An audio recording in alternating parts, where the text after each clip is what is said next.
Hello, and welcome to another episode of Monday Night MegaMek.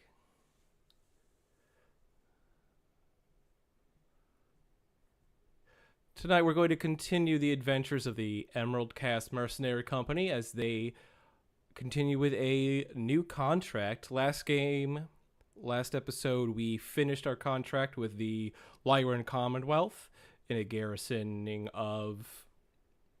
Ooh, am I not getting desktop? Oh, it's muted. Let's pull it up here. Because this is a jam.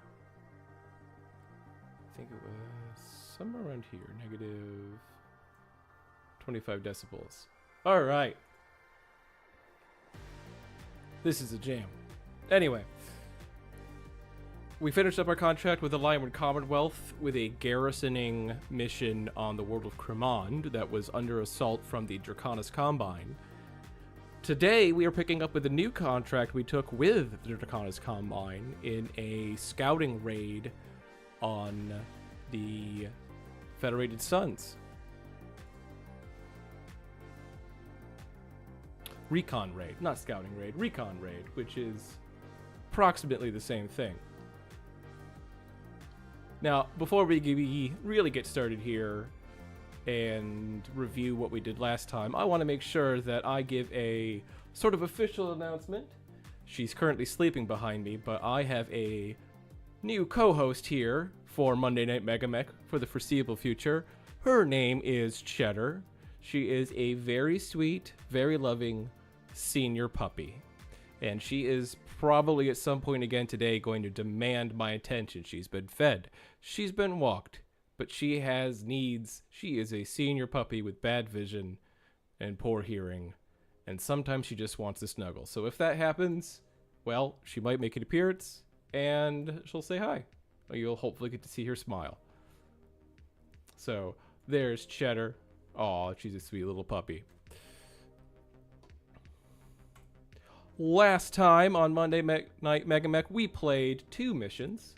The first was the last mission of our last contract for the Lyran Commonwealth, which was a withdraw. So our mission was to start at the bottom of the map and move all the way to the top of the map, defending ourselves and trying not to lose anything. Now, we basically walked backwards, shot at things that came towards us, and eventually we just declared victory because there was no chance of the enemy forces following and connecting with us. The second mission was an irregular forces engagement. This was for the Draconis Combine against the Federated Suns, and as you can see from the animated image over here, there are a lot of enemies. We took the brunt of the assault because our allies didn't quite get into position in a timely fashion. We were doing very well up until a certain point. We did take some significant damage, but I believe it's recoverable. We have some backup mechs and things we can switch to if necessary. Part of the continuing issues of playing MegaMek is your allies don't always have the best way to engage with the terrain. You can kind of see here the sort of river delta situation we were engaged in. So trying to find a path where we could actually engage the enemy forces and reduce them down to 50% of their fighting capacity was difficult, just because there were multiple areas where you had high elevated terrain next to water, and finding a path that lets you move through there and actually get in the situation.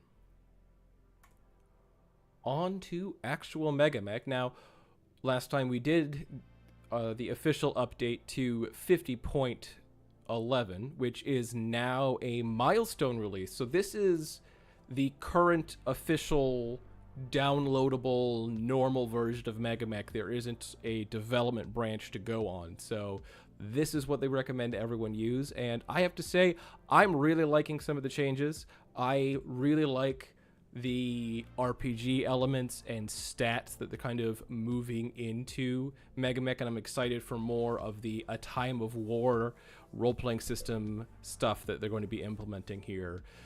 Now, months ago, we updated to 50.7, which is when they were really starting to roll some of that into here, and it did create a problem.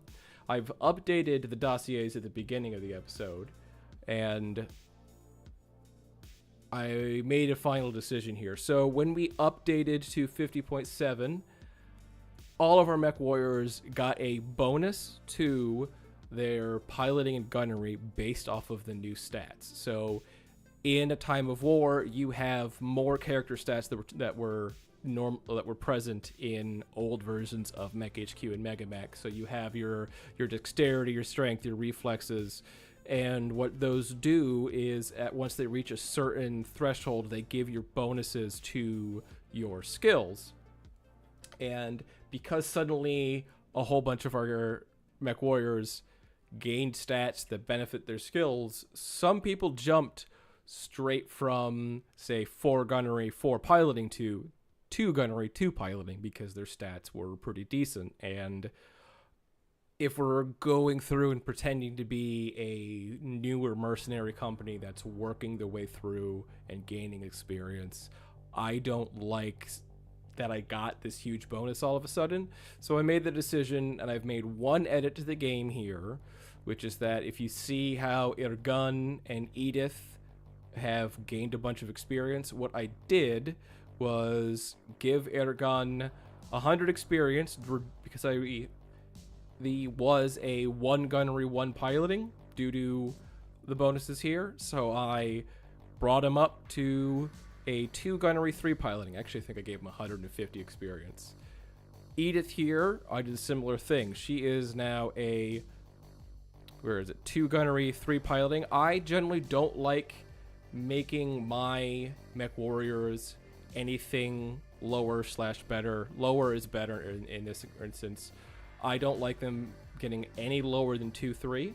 What I like to do as they gain experience at this point is give them special piloting abilities, things that give a similar level of power as reducing their skills, but make things more interesting than just getting a 0-0 on the board.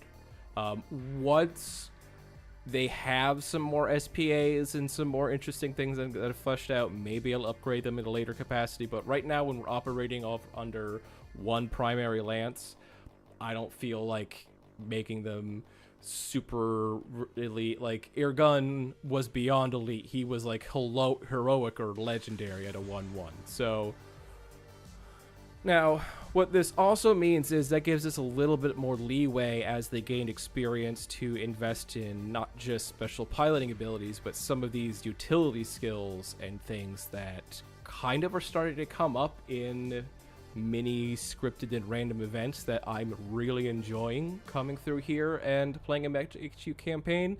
I mean, Mech HQ with this ongoing narrative thing is really starting to feel like a fleshed out kind of style RPG game, the way things are happening, the way you have to sort of engage with prisoner transports and, you know, cool things that pop up. So I'm really enjoying it. We'll see what pops up as we continue this. And like I said, we're right up after the last episode. We completed the last mission. The only thing that's been edited or dealt with is that experience thing. We did a little bit of personnel training as we were shifting planets, but something I want to see here is there's this quick train button. That is a newer feature, at least from my perspective. And I want to see things like our techs. So let's look at our techs here. So we have Aztecs Veteran. Previously, Aztec, you could gain 1 rank in, 1 level in, and that was it, and there was no benefits. Now, Aztec, as it gains more ranks, as people gain more experience, there is more of a benefit to it. Or actually, previously you couldn't even gain any more ranks or levels in it. So I like some of these things to come. So a more skilled Aztec can fill in slots of multiple people. So let's try the quick train button here. Oh, there's a dialogue. Hey, Captain, I agree our folks could use some training. I've drawn up a list of suitable courses. Quick Train. It's designed to supplement mass training and tell selected personnel to spend their XP to improve their professional skills, marked with a star in the character panel.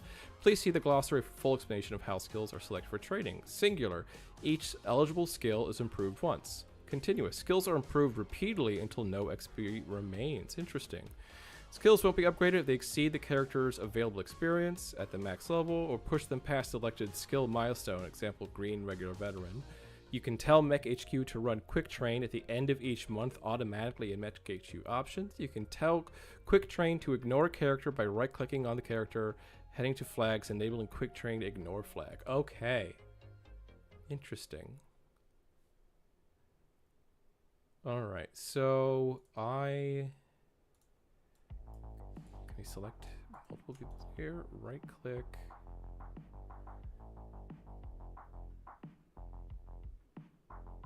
Alright, well, let's do there. Never quick train. Okay, we can select them individually.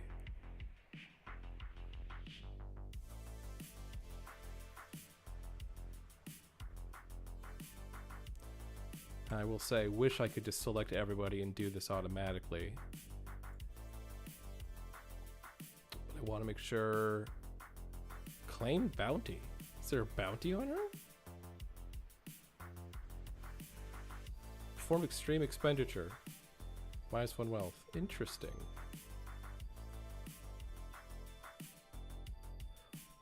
Alright, I'm gonna save the game here.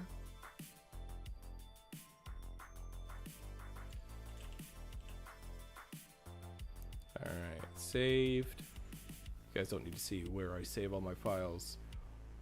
What's claim bounty? Are you sure selected characters with active bounties will be killed? Oh! Okay, first of all, there's a bounty on Banana Peel? Gordana Banana has a bounty on her? Or is that just if we select something? Okay. No. Everybody has a claim bounty button. Does that mean everybody has a bounty on them? Interesting. I didn't even know you. Okay, yeah. So apparently your guys can get bounties on them suddenly. I wonder when that turns into a thing. Alright, so all of our mech warriors are going to be flagged to never quick train because I just don't want that. And we are going to do quick train, target level 5. Whoops, forgot to select anyone. Great. Okay, so it is who you've selected here. So we are going to select all of our Aztecs first and try quick train. Level 5. Continuous. Boom. All right. We have a heroic Aztec, Mohammed bin Nawaf, who is an Aztec skill 1. Okay, so lower is better. He's just a really good Aztec. He hasn't made full tech. He's just really good at assisting everyone else. He's very helpful. Good on you. Mahand has seen enough to know that intelligence doesn't always win. The strong, the ruthless, the well-connected, they're the ones who make it to the top. He's smart enough to recognize injustice, but not quite smart enough to change it, so he plays along because what else there is to do. Okay, that sounds like a guy who doesn't actually have much ambition, who blames everything but himself for a lack of position. Implants and ability, small pilot, trivial compulsion, hatred of authority. Yeah, okay, this is making sense. Why is he a heroically skilled assistant technician? Because he hates authority. I love that they write these things right themselves. Okay. We are going to quick train the rest of our techs here. We're going to go continuous. Bam. Yeah. Great. So techs are all caught up. The other thing is we have civilians here. So we have a couple of children with us. But also the data interceptor, random dependent, signal jamming specialist, antiquarian, more children, but with dots next to them, con artist. This unit is responsible for this person's salary. So these are people I guess we could randomly train or assign roles here, like Diane Mitchell, professional. Okay. camp follower. She's a mercenary from Terra. She can pilot vehicles, which means I might assign her to career any 5. Alright, so I'm thinking Diana always has an excuse, a clever explanation, or a way to shift blame. She might sound sincere, but when push comes to shove, she'll disappear, take the better offer, or leave others holding the bag. Diane doesn't see engineering marvels, doesn't admire firepower, armor plating. When she looks at the mech, all she sees are crushed buildings, burning streets, people who never had a chance to run. You ever watch a mech walk through a city? The pilot thinks it's just debris. I've seen the bodies they pull out after. Okay, she's an interesting person. I'm going to make her a driver. So we're going to right click, primary profession, combat. Oh, we can't actually assign her to a driver. Secondary possession. Okay, but it says vehicle driver depreciated. Interesting. Huh. Well, you know what? Maybe we'll deal with that later. Let's first go to the repair bay, see what we got here. Okay, so I don't think we've actually gotten our stuff back here. All right. Yep. We beat the mission. Check the briefing room. Scroll down. Victory. And we have to check the area of operation to see, yeah, we're still deployed in the field, so we haven't gotten their mechs back to repair them yet. So we're going to advance the day and see what happens.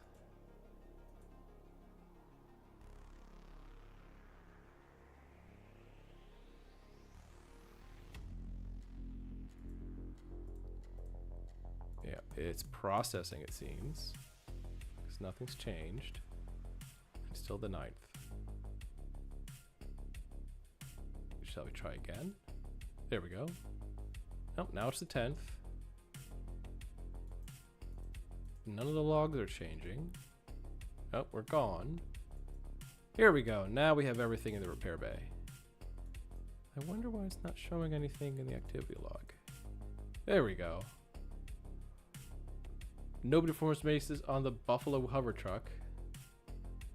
12 parts not being worked on, 2 units. Okay, so this isn't the everything button? Alright, well, let's hit mass repair. Order parts. See what's going on here. Check our table of operations. And our hangar.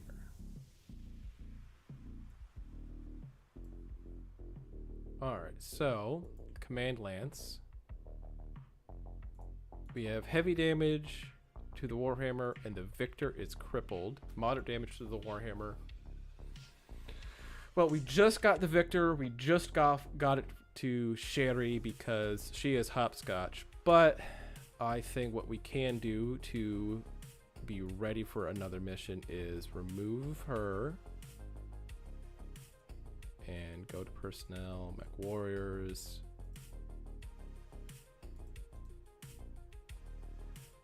We need to assign her back to her Ostrock, her custom Ostrock, and put her into the command lance.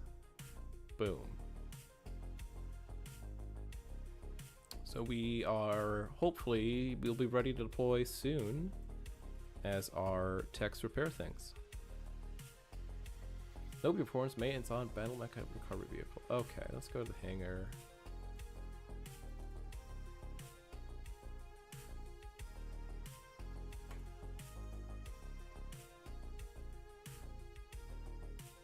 Person. That's, I hate those messages that we see, so we gotta make sure that we assign people. And we want to assign whoever we can to get some of the stuff operational.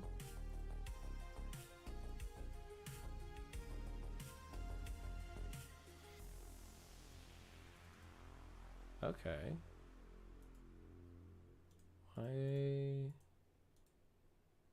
It's just letting us reassign techs.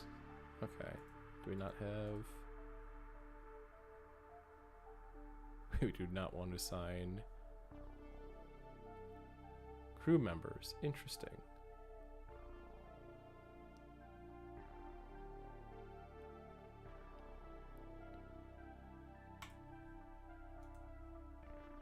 Assigned person, crew member, admin transport.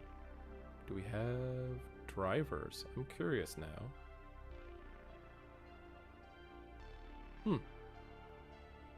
Don't even know what they need. Let's see if we can. Yep, just text. We guess we don't have drivers, so we'll figure this out and continue on. Oop. Captain, my team is being stretched thin by the current workload. The volume of maintenance and repair requests exceeds our available manpower, and there aren't enough hours in the day to complete all assigned tasks with an acceptable time frame. Backlogs are growing, and we're being forced to prioritize critical systems at the expense of routine maintenance. This situation is increasing the risk of equipment failures and compromising overall readiness. I recommend either increasing available personnel through reassignment or adjusting operational expectations to align with the current capacity. Please, I'll see. Okay, take a look. All right. Mech Tech. You can resolve this by selecting Marketplace and Tool, then Aztec Pool, and selecting the option to bring all teams up to full strength. Yeah, we need more Aztecs. Double check our text here. All of our Aztecs. Okay, Marketplace, Aztec Pool. There we go. Because I think we assigned new techs to a bunch of vehicles, which means we need more Aztecs. The temporary Aztecs means we're hiring locals around the facility to help us. Oh, I thought I just said Aztec Pool. Alright, we'll just... Alright. Is it still going to be this warning? Marketplace Pool, the Aztec Pool, select the option to bring all teams up to full strength. It's not as if you have likely spread your text too thinly by selling the 2-minute units, considering hiring more techs.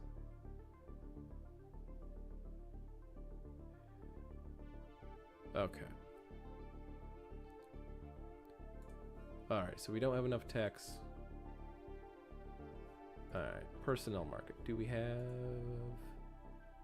techs available? We do not. So maybe Nala Wadabi has too many people. Let's see what happens there. Continues order.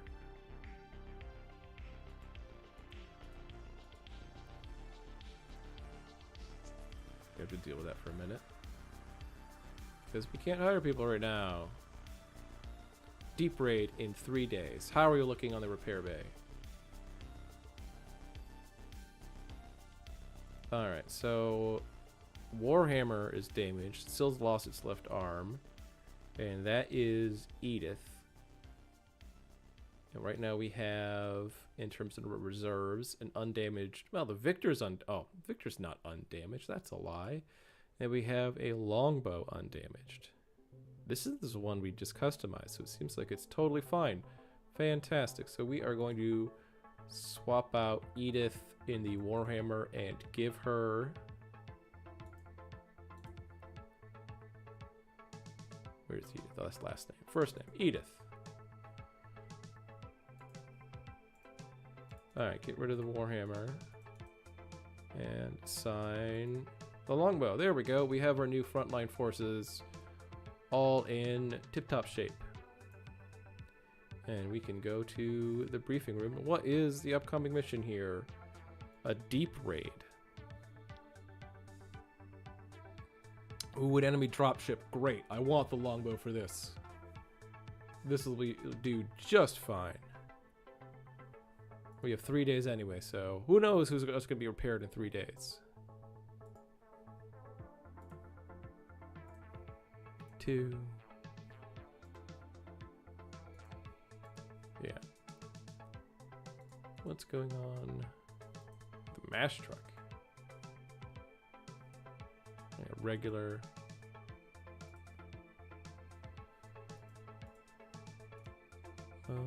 Extra time times 4 because it's in a field workshop. Yeah, because we are in a raiding position. We probably don't have access to... I mean, we have access to a dropship possibly, but that's continues ordered. We're going. Briefing room.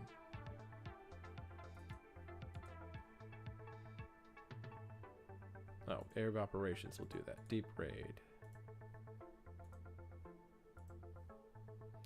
Is sure this is a point of no return. Set confirmed. The force cannot be undeployed without resetting the entire scenario. Yes. Confirm. Commit. We are starting mission 1, a deep raid.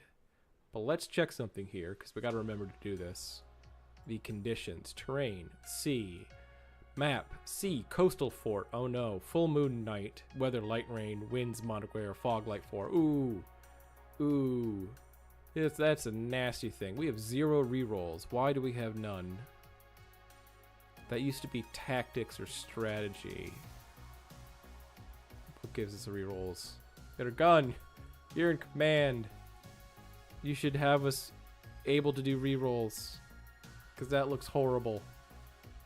Let's go with it. We'll figure out why we've lost the ability to reroll things later.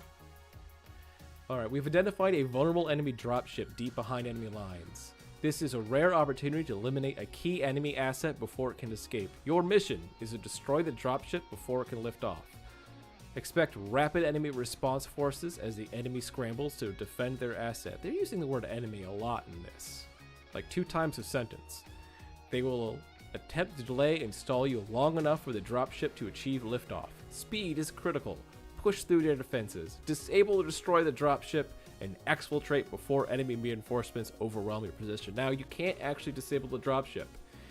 Once it reaches critical, it's just destroyed. So, this engagement takes place in enemy territory, meaning we will not control the field at the end. There will be no opportunity for salvage or recovery, so focus solely on mission success. Strike fast, eliminate the target, and get out before the enemy locks itself. Okay, no salvage. We don't have salvage rights to begin with. We just have 100% compensation, so they'll be paying us for the amount we lose, but we get no salvage. Spaceport. Opposition deploy larger force. Industrial center. Oppositional force be well equipped. Base of operations. Enemy mech commander. Alright. We're going to do this.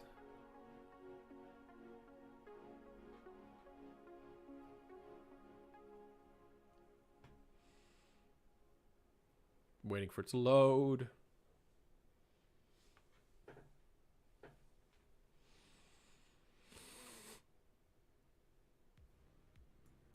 I did hit the right buttons, right?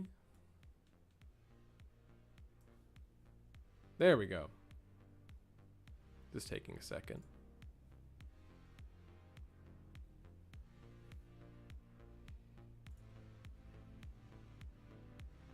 Alright, so... Alright, the order on the upper right hand is going to be incorrect, because it looks like it's going to be Ergon, Sherry, Hopscotch, Gordana, Banana Peel, and Edith. By the way, we need a nickname for Edith. I can't think of something that really inspired me to give her a nickname yet, but a nickname call sign is on the table. If anybody thinks of something, please send it in chat. We might have a vote on it. But, alright, Federated Suns, enemy mech commander, dropship. Looks all pretty standard here, so... yeah. I'm gonna let the game load. Doesn't take long. Back to the MegaMek screen. So here we go. Initiative. Great. We won. Now this is at night with wind and fog. And we are not deploying first turn, but we won initiative again. And now, so here's the dropship, Dingo.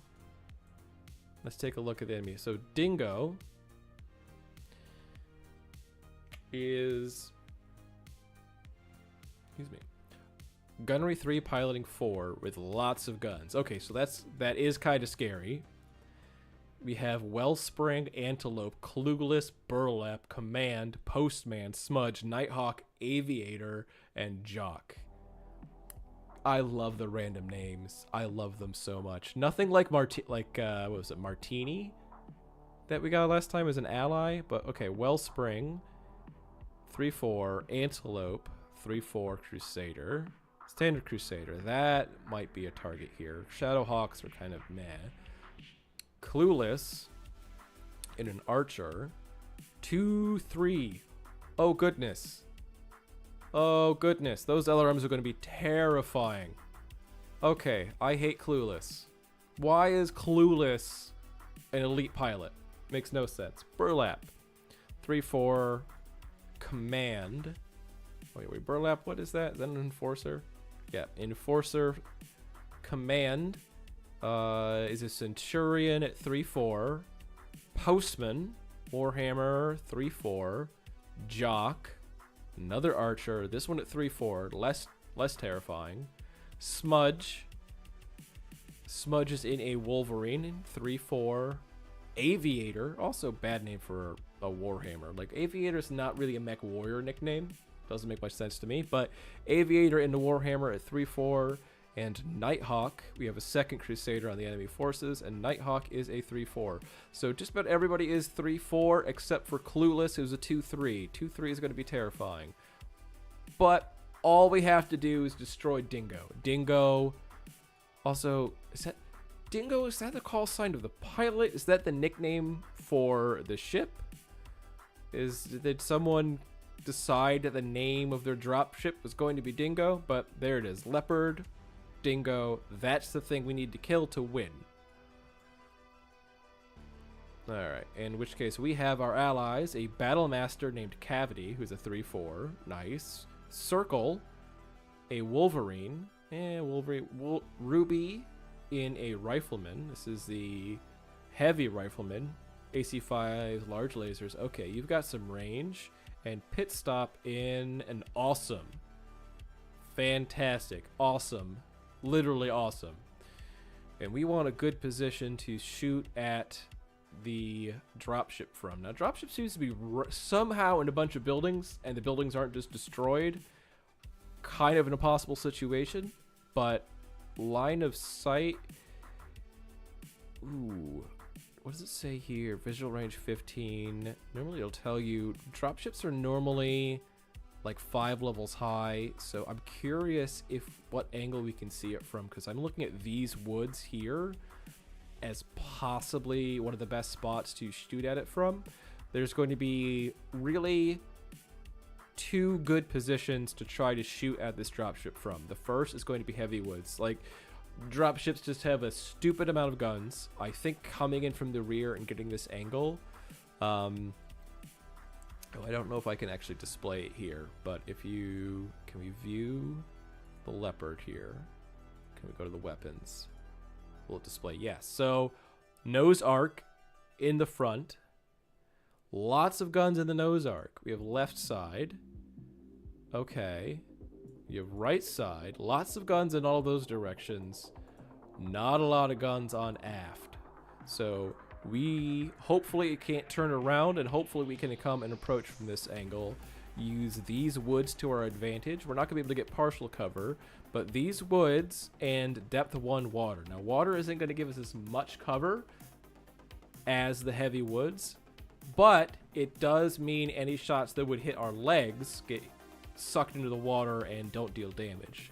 And each leg is somewhere about a 10% chance. So that's basically a 1 in 5, 1 in 4 chance that any shots that actually hit from the dropship just go into the water. So potentially, depending on the specifics of the numbers, the water and the cover that it gives your legs is going to be better than the heavy woods.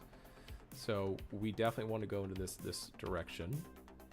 And I think our best bet is literally to hit this road and follow up here. So, alright, we got a gun. Hopscotch. Hopscotch has got jump now. 1, 2, 3, 4, 5. And she has jump 6, right, because we have light gravity on this planet. And next question is, did I remember to put heat sinks in her legs? Yes, I did, in fact. So she might just jump right into the water and start shooting. So we have depth 1 water right there. 6 hexes. Can be 1, 2, 3, 4, 5, 6. Well, that's depth 1 there. And that would technically put us against a barricade, so we don't want that. Well, we're going to start there anyway. Hopscotch is going to be the first to engage. Gordana Banana, I want to put you there. And the longbow, which is going to make a slow move forward. Now here's the question. Heat sinks in the legs. I think we've set her up so that she had 23 heat sinks. Oh. Sometimes this happens. I just ignore it. Yeah, she has enough heat sinks to just fire all the LRMs and not care about heat. So we don't need to put her in the water. So we're just going to put her there and move forward. There we go. We have a plan. We have a strategy, and that is shoot the dropship from the trees. And oh crap, the dropship can rotate. Sometimes they can't, sometimes they can. This one has turned all of its guns to face us, so oh no. Well, we are going to potentially want to go reckless, which would make us move faster for a PSR. And I know last time Sherry messed up a roll jumping into sand. 1, 2, 3, 4, 5. Heavy woods. Can we see there? Yes, we can. We're going to do it. So here we go. 3, 3, 3, 3, 3. Now remember, our gun is our hero character and has natural aptitude piloting and gunnery. So he rolls 3d6 instead of 2d6 and keeps the best 2. He should be fine even making that many rolls. Any other pilot might not do the same thing. Hopscotch, we're going to have you jump 5. There we go, right into heavy woods.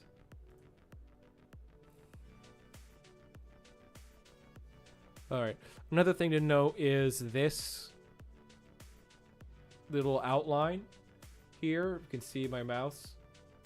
Now, I don't know if anybody's noticed, but I found a custom icon green mouse button that is literally the largest I can possibly make a mouse.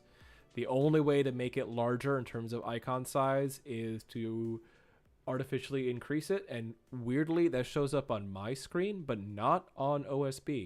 It doesn't show up for you guys. So I tried to make it as large and bright and green as possible. Hopefully you can see it as I show this sort of pink outline. That is the visual range of the unit. Mechs have other systems here, which should be in systems, I think. Extra, there we go. So they have mech radar, mech infrared, mag scan, seismic. Mech radar is generally going to be the standard here. It's got sort of the longest range and will detect most things. Actually, not the longest range. It's got good range, detects all things. Infrared detects things that are hot. Mag scan is things that are big and heavy. Seismic is moving. Mag scan might work for the dropship, but we're going to stick with radar because it's stationary. I don't remember what we've got in place in terms of rules for detection and movement. I think we have to be concerned moving around at night about things in visual range, but all right, where are we going? 2, 3, yes. And the longbow is just going to step forward. Or yeah, we're going to step forward just a smidge, and that should get the dropship in medium range. Perfect. Everybody's fine. Done. All right. Longbow is being shot at. Edith is being shot at. Which means we're going to have to... Air gun. Air gun's going to go first. Air gun's going to unload. Actually, unload by... We want solid shot. We do not need cluster right now. We want to start eliminating sections on this dropship. Hopscotch. Lasers out of range. PPC is in range. Shooting. Done. Now we have Gordana Banana in the Custom Crusader with the PPC. We're just firing all the PPCs. This is PPC town over here. Because not only does Hopscotch, Ergun, and Gordon. Like, that is 1, 2, 3, 4 PPCs plus the 3 on this awesome. So we have 7 PPCs over in this corner, all shooting at that dropship. And now we have Edith shooting. Notice how they're all on 3s. Particularly notice gunnery skill 2, 2 full moon night, -2 target illuminated by searchlight, +1 moderate gale, +1 gravity, +1 attacker walked, -4 target is grounded dropship, +2 medium range. This thing is going to be easy to hit. Dropships have a lot of health, a lot of guns, but man, are they easy to hit. But oh goodness. Weapons fire, Dingo shooting at our longbow. PPC, hit. PPC, hit. Large laser, hit. Large laser, hit. LRM 20, hit. LRM 20, hit. That is a lot of damage going into Edith. And sadly, I already know she fell because you can look here at that. Oh boy. Alright. Awesome. Pit stop. Shoots at 6. Hits with all 3 PPCs on the dropship. Got her gun. Hits with everything on the dropship. Rifleman hits with everything on the drop. So this dropship is taking a lot. Taking a lot of damage. But Edith needs to roll a 4. Rolls 3. Falls. Okay.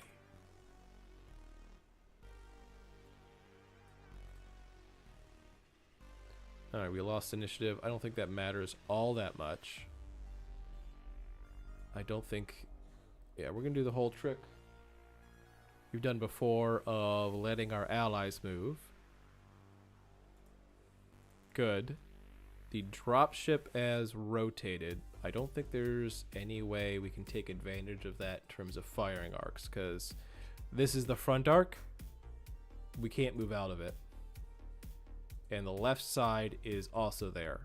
So Hopscotch, 1, 2, 3, 4, 5, 6. Hopscotch might actually be able to jump completely out of any of the firing arcs of the dropship. So yeah, we're gonna go ahead and do that.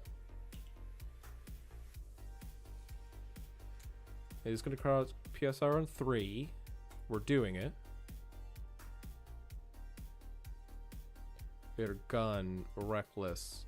Where can you move? Nowhere close.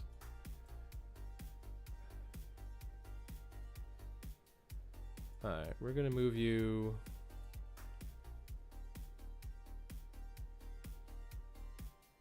No, we want you to move. We're gonna move there. We want to try to move at 3 hexes to get at least a 1 TMM and heavy wood. So, more difficult shot. Cordana banana. Let's move you into the heavy woods.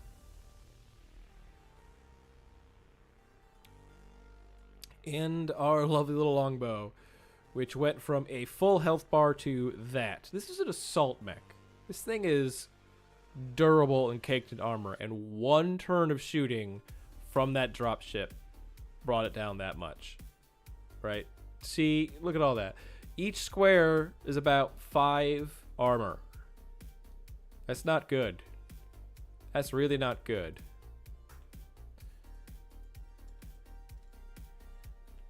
So, oof, we want to just get into some kind of situation where you have some kind of defense. And I think what we got to do is try to move her here. That's going to cause, yeah, 5, 3, 3. All right, Edith. We're going to risk it because 5 is not bad. 5 is a pretty easy number to get. And we did. All right. Done. So in normal Battletech on the board game, when terrain is adjacent and in the same height as your mech, for example, woods, you get the cover bonus, even if your enemy is significantly taller.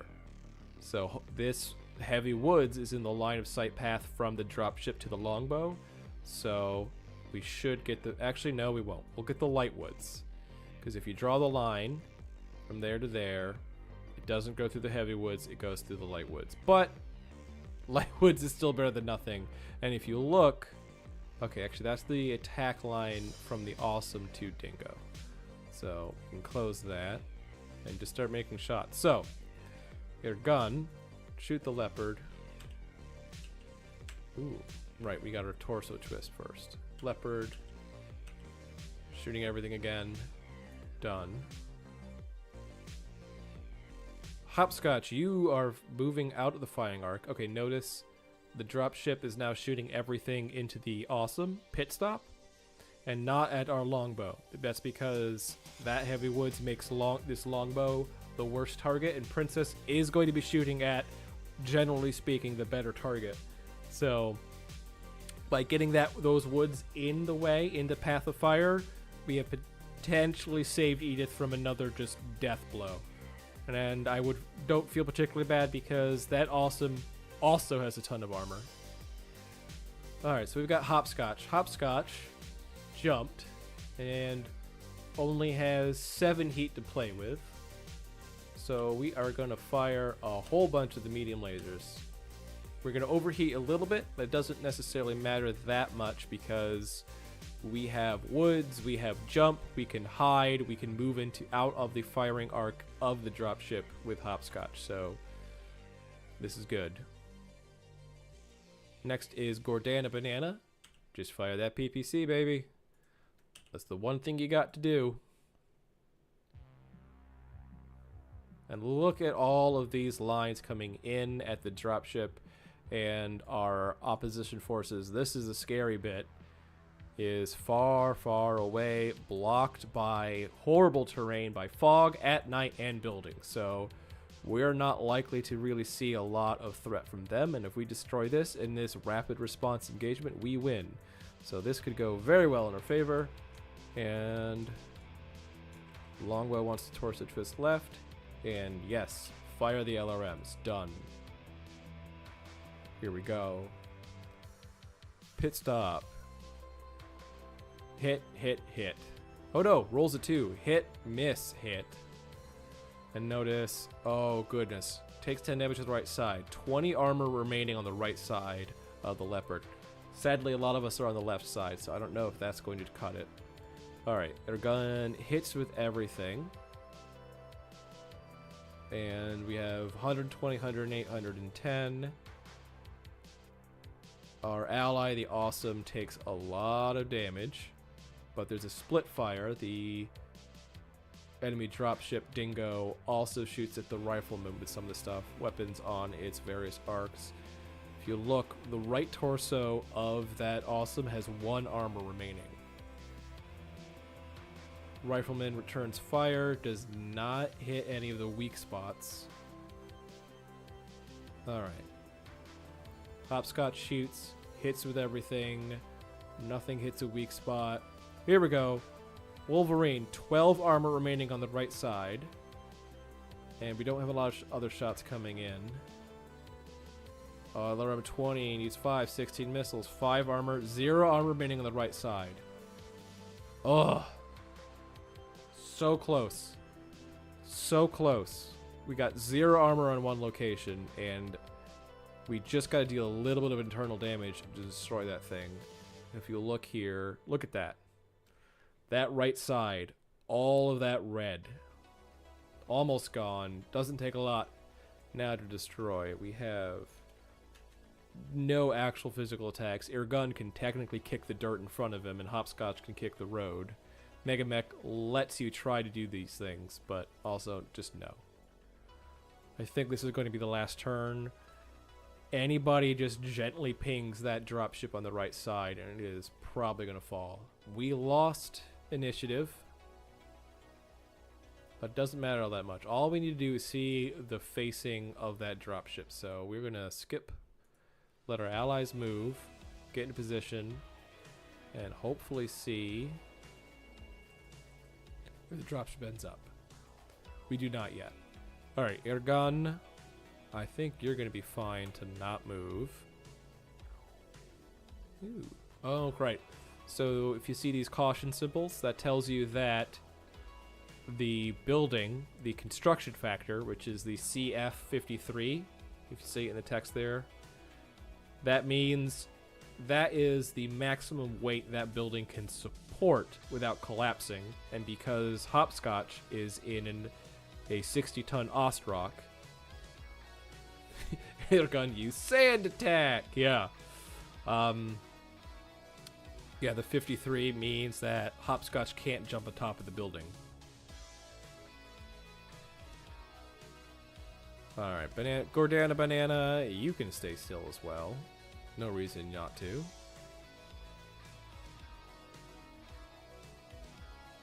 And Longbow also going to stay still.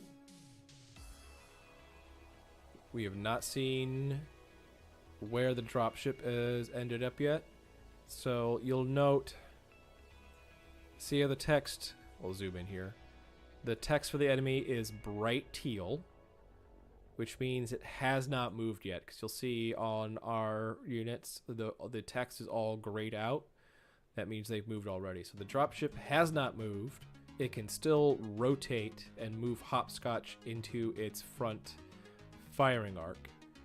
And we're at a close position where that is potentially a lot of damage. And despite the extra heat we're going to build doing it, we are, yes, going to jump again and give Hopscotch a bit more of... Oh! We win! Surprise! Because... Oh, guys. The leopard moves. I was just explaining how buildings have construction factor, and if something is heavier than the building, or heavier than the construction factor, hits the building collapses. Well, guess what? You know what's heavier? Heavier than a building? A dropship.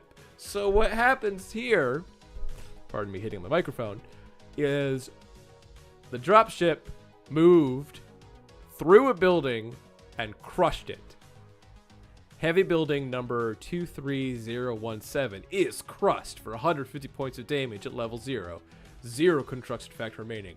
Building destroyed. Leopard Dingo takes 16 damage to the right side. The right side is the thing that had no armor remaining. 8 damage transfers to the internal structure, the ship structure, Ship I forget what that stands for. 0 remaining. Leopard dropship destroyed by structural integrity collapse. It just killed itself. It just rotated into a building on its right side and just crushed itself. Okay. I'm going to let one round of shooting happen because there is... Actually, no, they have no line of sight. That's Ostrock. Nope, there we go. Smudge. We have one round of shooting, and then I'm just going to declare victory because we're just going to leave, and they won't be able to catch us in the moonlit rain fog. So, yeah, Fire 1, PPC, and 11 to Smudge. We're doing it.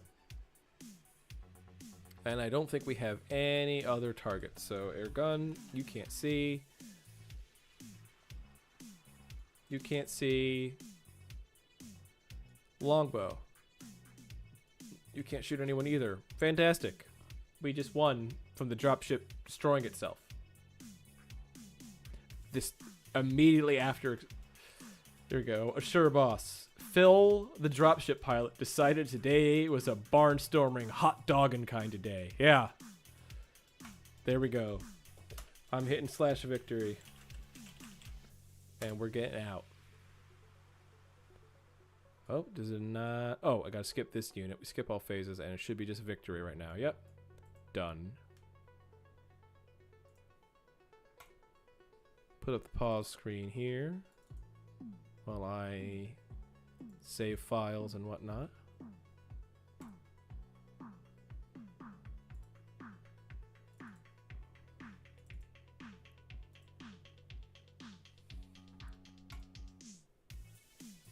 All right. Do you want to declare that your side is controlling the battlefield? The enemy control the field. That was the theme that we're operating on, or on the constraint. That even if we won, the enemy would maintain control. So that's what happened here. Light damage to the longbow. Thankfully. That could have gone a lot worse for us. It didn't, but it could have. There we go. We can't claim that kill. No one on our side can possibly claim that kill. It destroyed itself. Done. Wow. That was pretty easy, guys. That was not hard. All right. We have more time to repair and figure out what we're doing. Main thing we need to figure out is our gun and what gives us rerolls. It's not administration. Previously it was strategy or training here. Tactics. Depending on campaign options, may increase initiative rolls, increase the number of additional infantry units, yada yada. Okay. Yeah, we do want tactics. Communications. Okay, communications, scouts, hexes.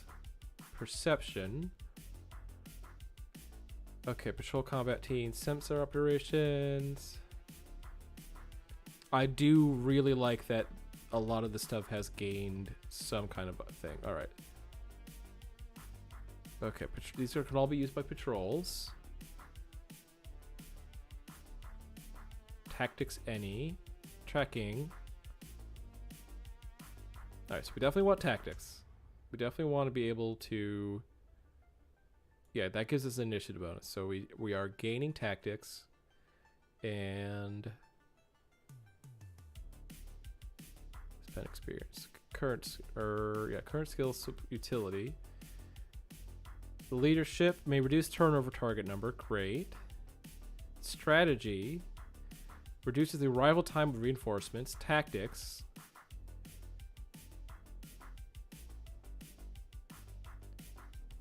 There we go. Increases the number of times scenario attributes, weather, map, etc. can be re-rolled. Yes. We want more tactics. Spend experience. Current experience. Tactics. There we go. We gained a bunch of tactics, so we should be able to re-roll things now like we used to be able to. So we have tactics. Leadership, strategy, and I think traits, increase attribute score. Those are all cool. Abilities, combat ability. There's some cool stuff here. Bloodstalker, cluster hitter, Gynorite Human TRO. But you know what I think we need? We need more edge. Traits. Increase. Edge. 1 to 2, 93. Yes. We want more edge. Edge is very important. Edith, you have 79. What can we upgrade for you? I think we're going to save for an SPA for her, which is probably going to be 100. But let's take a look at what some of these cost. Yeah, some like it hot, 48. Weapon specialist, really expensive. Multitasker, makes you better at shooting multiple targets. I don't think we need her. Human TRO mech. That is a +1 bonus for critical hit checks. I kind of want to do it.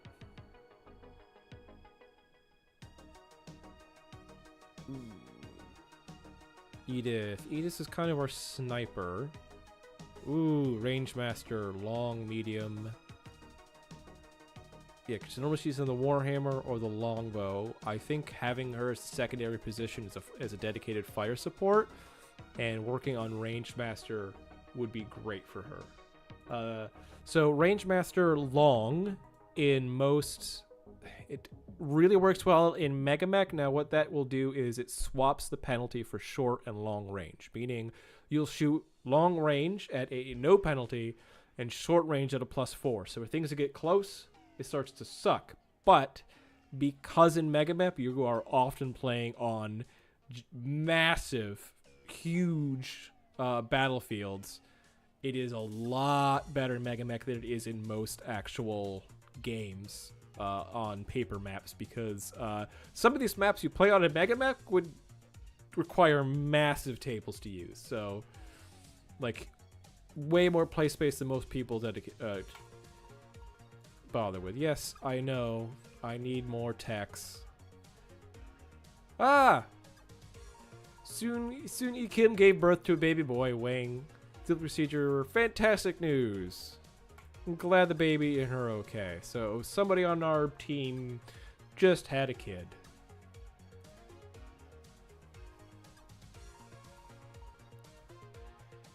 Alright. So it's not...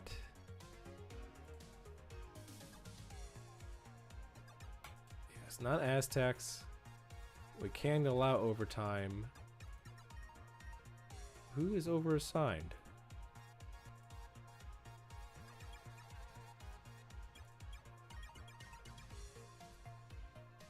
Okay. Minutes, max minutes.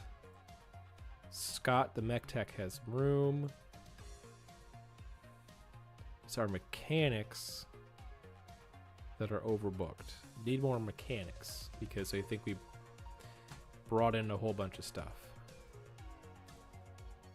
And yeah, unit assignment, 4 units, 3 units, 2 units, 2 units, 2 units. So we need more mechanics. I wonder...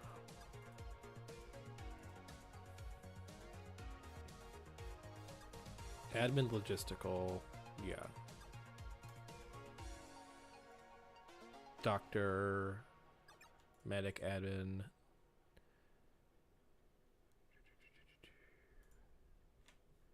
See if anybody among these people can, yeah. We have heroic in admin HR. Alright, we're just gonna have to keep going.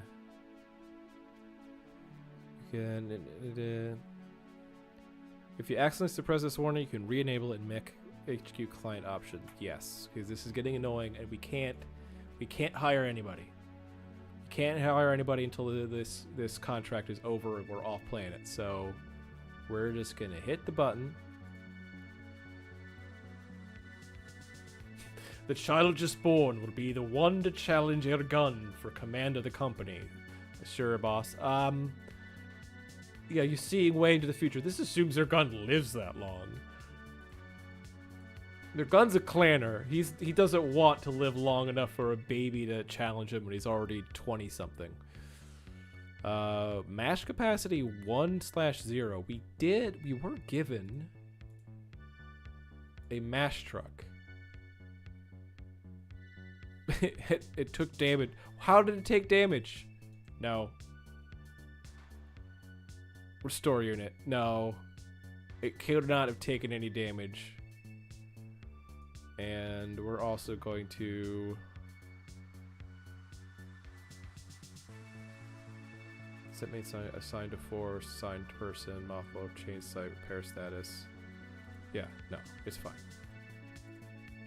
We should have a mash capacity of more than that now all of a sudden. I don't know what's going on. Didn't we also pay for more mash capacity and food capacity? Yeah, field kitchens. Yeah, we're paying. I just hit a high number, and now we have field kitchen capacity for 7,500, but not mash capacity, despite having a mash truck. I'm very confused. But anyway, irregular force assault in 3 days. Our mechs should be pretty much good to go. The Victor is undamaged. Oh, it's not undamaged. Why does it say undamaged? That is a lie. That is definitely a lie. And we're waiting for stuff. Okay. 1, 2, 3. 3 days. Briefing room. Alright, another irregular force assault. We're sending our Bane guys. Yep. Confirm. Commit. Most important thing to note about this mission is going to be the map. Alright, we are... Map 41 by 41 Galaxy Split. I don't actually know what a Galaxy Split is. Yeah, 41 wind. Daylight, gusting rain. No. No. We're going to reroll that. Light rain, calm, daylight, great. Don't you set up an actual company the Mash Truck is part of for it to count for capacity? You might be right, actually. So we have this convoy here, which I forgot we had set up.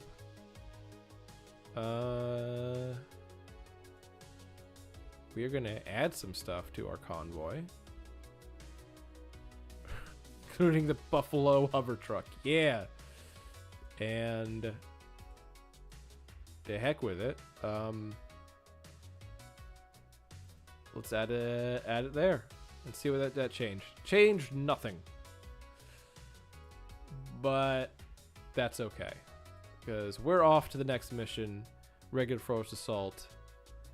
Now I'm curious. They have 10,000 BV. Plus our allies. Okay, I think they slightly out BV us, but this is a giant map, and infantry does not move very fast, so... Put up the pause screen. Let's go. Oop. I was a little early on that.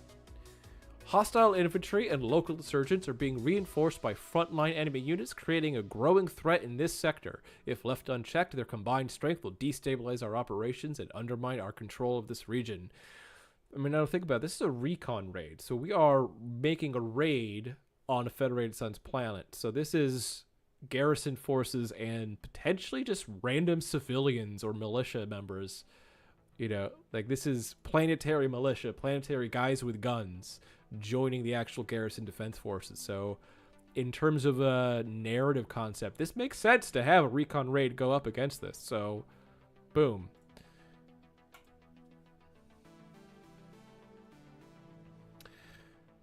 Sure, boss. Might need to change the role designation or whatever it was. I just set up a convoy company to get convoy capacity. Yeah, so I just added the mass truck to my convoy. So maybe I do need to assign it to a dedicated support thingy. But I'll look into that when we get to that. Alright, Mech HQ. Always do scroll through, because if they have bombers, you're fucked. Pardon my language, but... bombers or mech busters or some of those things with just wreck your guys from space. Not really from space, but I mean, bombers will just show up and delete a unit because it wants to. Nothing you can do about it. And they don't have bombers, so we are good to go.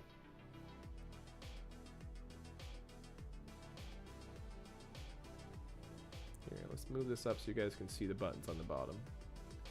It's my turn to deploy minefields. All right, because we're a frontline unit and we can assign minefields.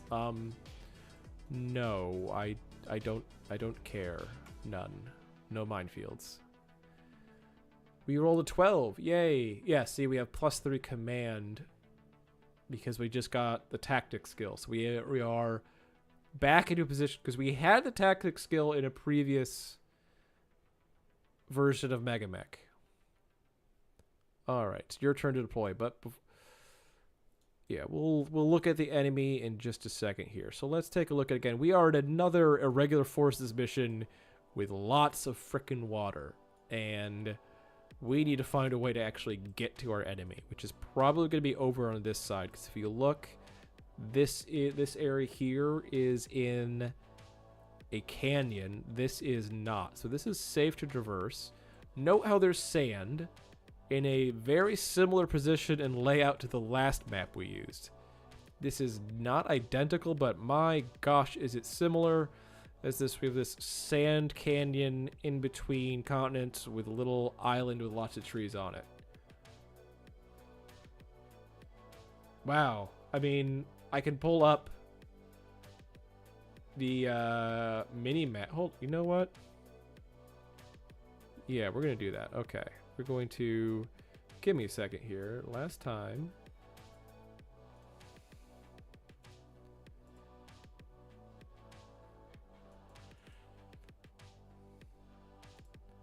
Alright. Okay, so this is the previous map we played on. And let's see if I can pull up the mini map onto the screen here. It's the same map. It is actually the same map.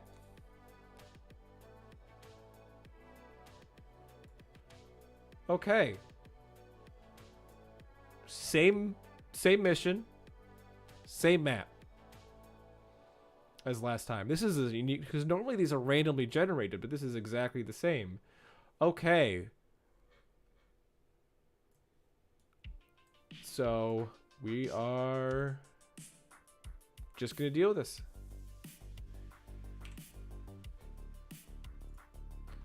All right. Well, last time worked out for us, so we're gonna do the same thing again and just sort of head up in this direction.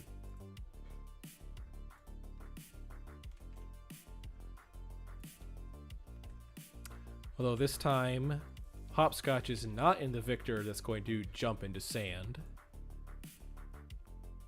All right. And enemy has artillery again.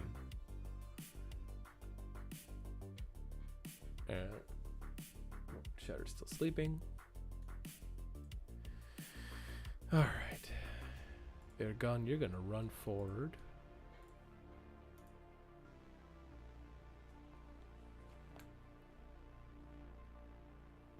Something. I am hearing something. I don't know if you guys can hear it through the microphone, but the fan on my computer sometimes makes a weird noise if it's not. Like if it's like halfway between engaged. If it is wants to turn on, but it kind of like turns on and turn off.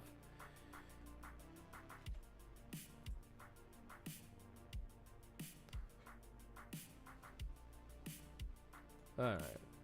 Gordana banana.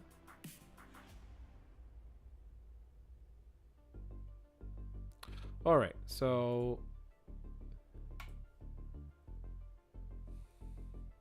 there we go, done. Let's take a look at forces here. Starting with our allies, we have Lamp. We have Lamp. I love Lamp. I love Lamp, the Stinger, with a 3-4 pilot. What about Sif? We have Sif here with a 3-4 pilot in a Panther. Oh boy. Draconis Combine here for you. We've nothing but light mechs. We have Wasp. I mean, that's not even a nickname. That's just the mech. Wasp and a 4-5. Pompadour. Pompadour and a Wasp. A 2-3. That is an elite Wasp. Pompadour. I don't know, guys. Do we like Lamp? Do we love Lamp? Do we want to defend Lamp? Is Lamp our friend? Is Lamp our friend? Oh, but who's not our friend? Who is not our friend? We have Sandcastle, the 3-4 rifleman. Jamboree, the Griffin, 3-4. We have just a generic Paraman, which is a loader mech. We have Daring, the Crusader, 3-4. We have Luminous in a Wyvern, 3-4. Herringbone. Okay, Herringbone, the 2-4 motorized infantry balloon. Fast Draw. The Condor heavy hover tank at a 3-4. Seafood. Okay, who's Seafood? Not the Maxim, but the Scimitar medium hover tank is Seafood. Bulldozer, the Cormorant medium cargo craft. Okay, Bulldozer. Medieval, the armored personnel carrier. Espresso is the Lamadou firefighter VTOL. Okay. Tabula Rasa is an infantry platoon of some kind. Jump platoon. Okay. Actuary, the loader mech, the lumberjack mech, excuse me. Jetpack the Crusader. Jetpack the Crusader. Jetpack does not have jump jets. I feel like that is an ironic nickname, kind of like Gordana Banana. Odin. Okay, who's Odin? A mechanized hover platoon. Gunnery 3, anti-mech 8. So technically no anti-mech, but yeah, Gunnery 3, Odin. Someone's getting ahead of themselves. Haircut and Diamondback, field gunners. Ooh, field gunners could be scary. AC2 field gunners with Gunnery 2. Okay, that's kind of nasty. That is kind of nasty and intimidating. I mean, haircut is an interesting name for that. Dog food, which is a harvester ant mech. Durandal and Happy Hour, motorized platoon, and foot platoon. So, I mean, oh, Warrant. Warrant the Apple Churchill Surveillance VTOL. What? There's got to be some interesting Sarna article. Sherboss is currently looking at stingers on Mech Bay right now. All right, and there's no shots at anybody right now, so we're gonna just go ahead and skip the whole firing phase. We have surveyed our opponents. We have surveyed the land. We have a bunch of light mechs as allies that might actually make it to fight the enemy this time.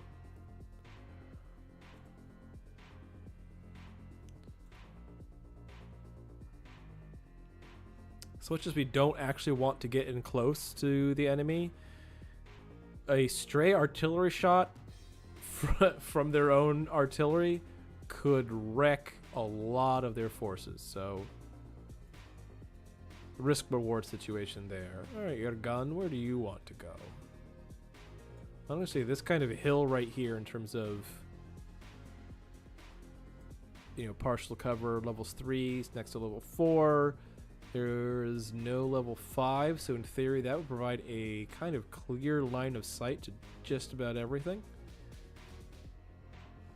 Yeah, you don't get really much better than that.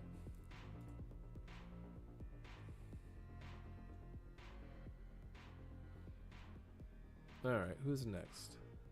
Hopscotch.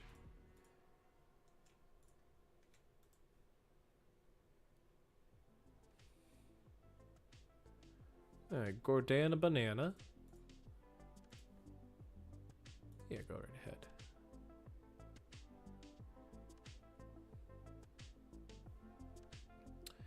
And our longbow. Our longbow is going to make their way to that hill and probably not leave it. Alright. I mean, there is artillery, but I don't think they're going to be particularly accurate. Yeah, because they missed that hex and they hit that hex, so. Alright, your gun. Oh, battle line. What is battle line? Battle line is a 3-4 LRM-5s Locust.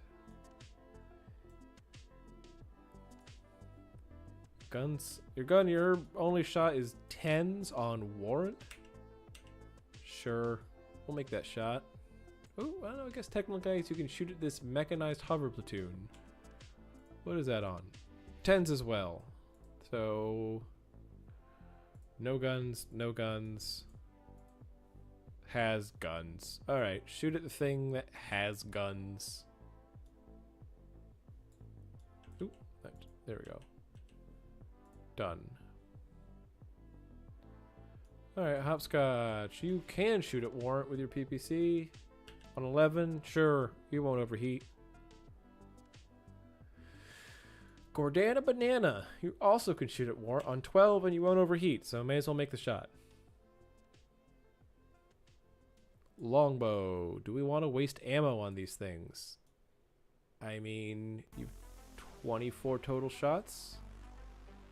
But that's also for both guns, so no, you don't want to waste shots on something without guns. Lots of misses.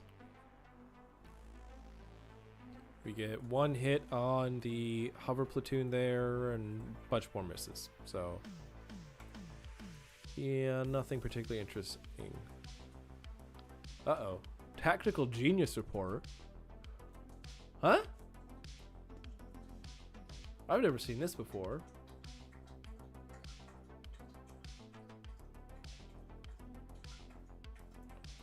Okay.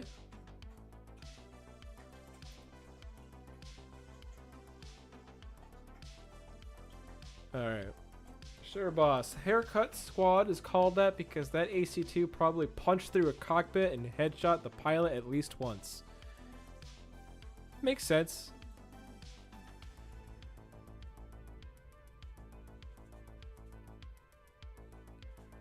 Alright, enemies moving. Last time we ran forward a little faster than we should have. Oh, Cheddar's off and wandering somewhere. Give me a second. Let me check on Cheddar, make sure she's okay. Doesn't need...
Alright, sorry about that. Cheddar wanted to go lay on the bed, but the bed is not made because she peed on it this morning and all the sheets and stuff are in the wash. So I set her up with the mattress topper and a washable pee pad on top of it. She's 14. She sometimes has issues.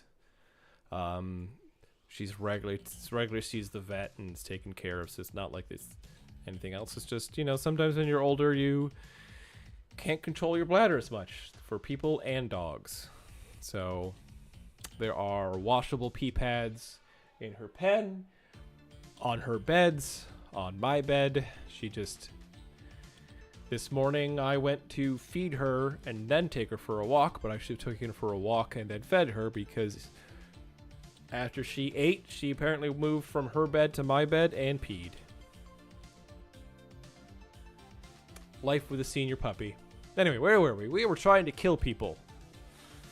Digital, you know, sprite icon people. Let's let our allies move.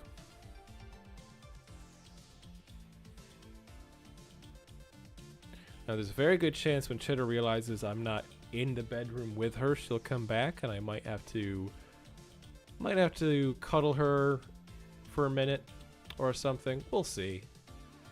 All right. Hopscotch. Hopscotch, you have jump. We're just gonna run you forward.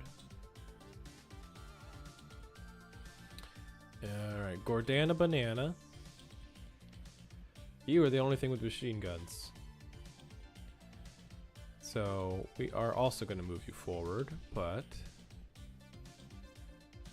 a little bit slower.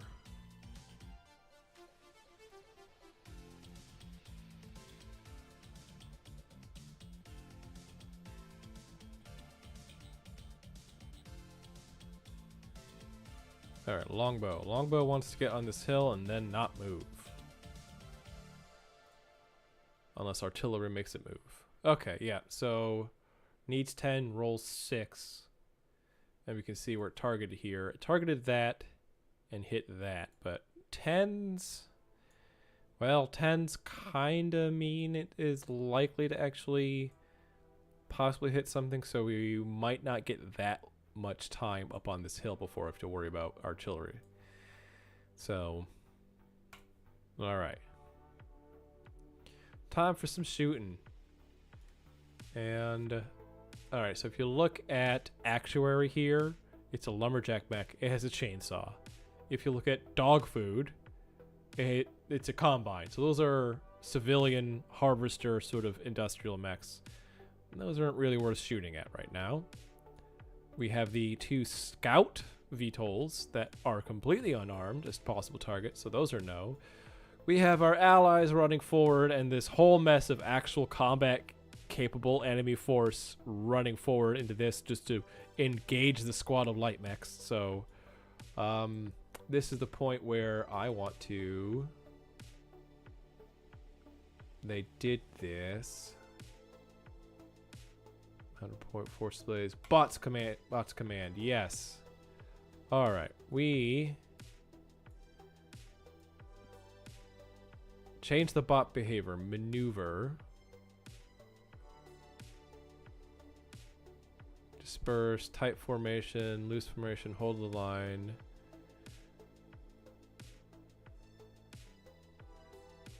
Okay. No prisoners. Stay at range. Keep distance from enemy units. Yes. And tight formation. Evasive action. I mean, I want to tell them to greater defense with increased aggression and bravery, tight formation, maximum unit cohesion coordination, priority target, specify unit. No, get rid of maneuver. No. Set behavior, ignore target, priority target. Define a specific unit to be considered priority target by the bot. I want them to move more into my position. So what I'm going to try to do is tell them to hold the line. All right. Great. I might command them to retreat in a minute and see what happens. But for the moment, with air gun at least, we have one thing with guns to shoot at. So I'm going to shoot at the one thing with guns. So maybe I should have shot cluster shells at the infantry, now that I'm thinking about it. But too late. All right, we have a PPC and Jamboree's in range. Jamboree has a gun. Jamboree is a griffin. So we're going to fire the PPC at that griffin. Alright. Gordana Banana. What do you have? You have a PPC at the mechanized hover on a 12. Well, you don't build any heat, so you're fine there. Longbow. You have the longest range. And is Diamondback the one with the AC2s? No, that's a flamer. You have Tabula Rasa, which... as an SRM. Okay, these are possible targets. That mechanized hover platoon is the auto rifles. Okay. And that is it. Is it worth... Oh, here we go. Maximum hover transport. Long range. Actually has guns. 4-5 on 10s. I don't like any of these shots. Yeah. No shooting. And here's Cheddar. Hi, Cheddar. What's up? What's up, puppy? What, you gonna lay down in your other bed? Do you not like my weird bed setup right now?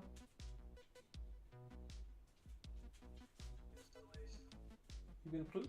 You want water?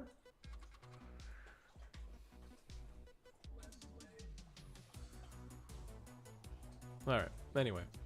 Weapon attack phase. Lots of misses. We have one hit from an LRM-5 on the enemy into our ally. Your gun hit with both PPCs. Lots more missing. Lots of missing. Okay. Rather uneventful turn except for air gun.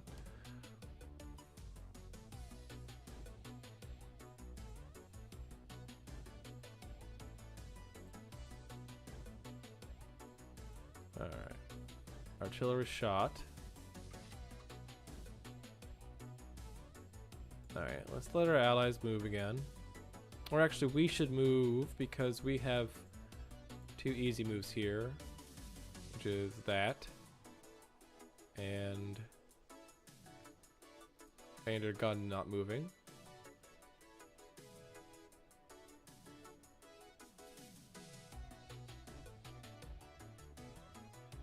Hopscotch could do some interesting things. if you look, we have 1, 2, 3, 4, 5, 6. We have a lot of heavy woods. Ooh, we can't jump there for some reason? Ultra heavy woods, that's why. Okay. I was like, yeah, we can jump to all the woods. We can't jump into ultra heavy. That's what those are. That changes plans here. Yep. Shatter is just curled up and sleeping. I don't know if you guys can see if I move. It's kind of hidden by the microphone here. But she is right there. She's curled up and sleeping on her little bed. Right behind me. Alright, Hopscotch. There's plenty of trees to jump between here, although there are a couple of skilled units. If you jump there, 1, 2, 3, 4, 5. 1, 2, 3, 4, 5, 6. You can jump to there. Hide behind other terrain. 1, 2, 3, 4, 5, 6. Yeah, we're gonna go ahead and start there. Because Hopscotch, you have jumping jack. You only take a 1 penalty for shooting and jumping. That's the equivalent of walking. Like 1, 2, 3, 4, 5. Boom. Partial cover from that direction. Machine guns in range there, although you might actually be better from there for machine guns. Done. Yes. Gordana Banana is running forward like she likes to do.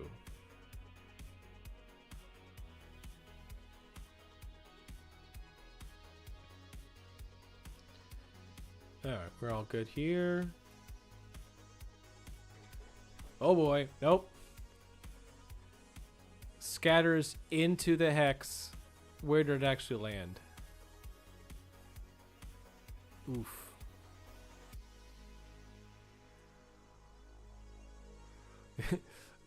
Is Ultra Heavy Woods just one gigantic tree? I think it's just effectively yes. But alright, we took some damage, 5 damage each for the artillery, enemy artillery landing nearby. You don't actually see the icon of where it landed, interestingly enough. But it's probably, yeah, I think it's that hex right there. 3427 and 3427. Yeah, it landed right there in between them. Oof.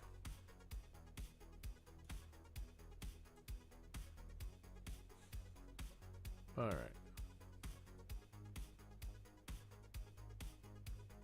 Interesting that the grass just looked very different for a second. I wonder why. Alright, anyway, get a gun. Who can you shoot? You can shoot Odin. Machine guns. Medieval. LRM5. You might be a nice target. We are... Oh, haircut. We are shooting a haircut with those elite...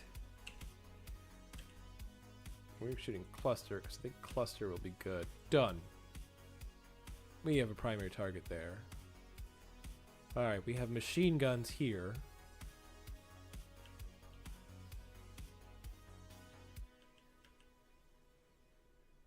And we have so much SRM ammo. Hopscotch, you hopped forward. And you have, those are your allies. Occupying position here. You want your medium lasers. Who can you shoot at your laser? Seafood. You can shoot seafood. Boom. With a bunch of your lasers. Done. Last but not least, the longbow. There's lots of targets here. But what are the good ones? Honestly, haircut on 10s. I don't like that. Odin on 8s. 8s are good. But it's just machine guns. Where are the actual targets? 11s on the Condor Arbor tank. Yeah, all the actual good targets are just out of range. And this might turn into a bit of a slog. Is there anything in range of the medium lasers? Yes! Shoot those lasers. We're actually going to shoot them at long range onto Odin. Because we can. And then we're hoping that that mechanized hover platoon is wrecked by the machine guns here. So, their gun hits one of the field gunners, but it doesn't deal a lot of damage because it's infantry. Lots of missing. Gordana. Gordana.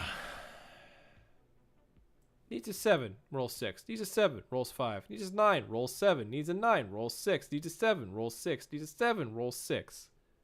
What is this? Gordana banana.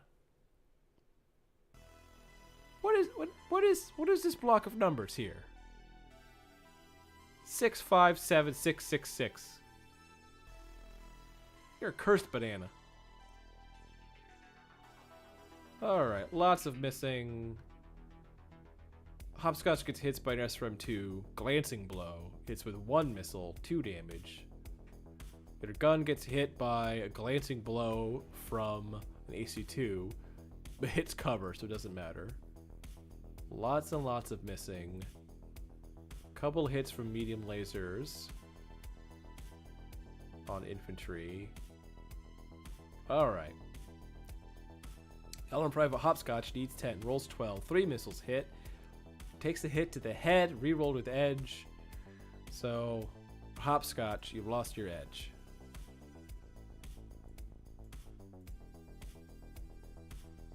And we got a jam going.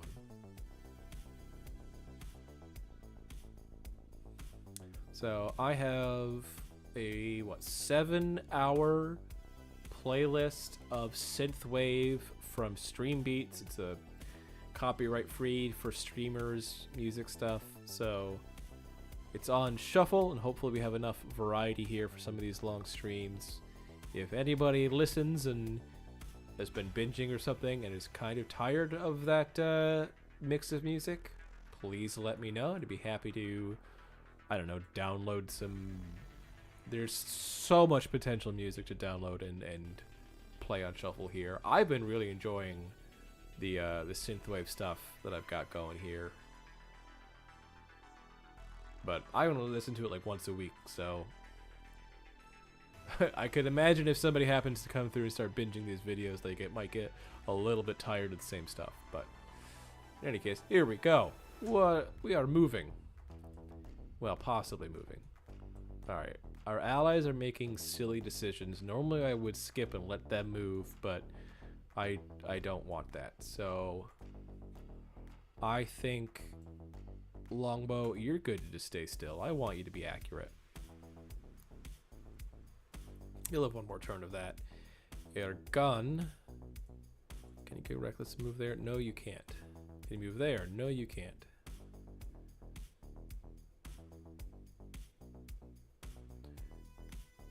I think our gun, you're going to stay still at least for one more turn.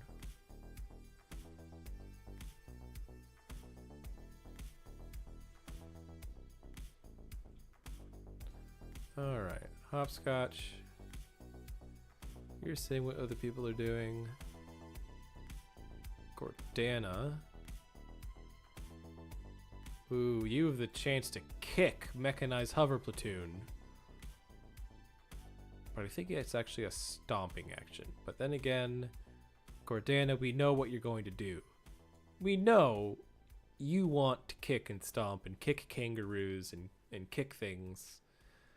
Plus, that puts Odin in range of your machine guns and partial cover, etc., etc. So, yes, we're going to do that.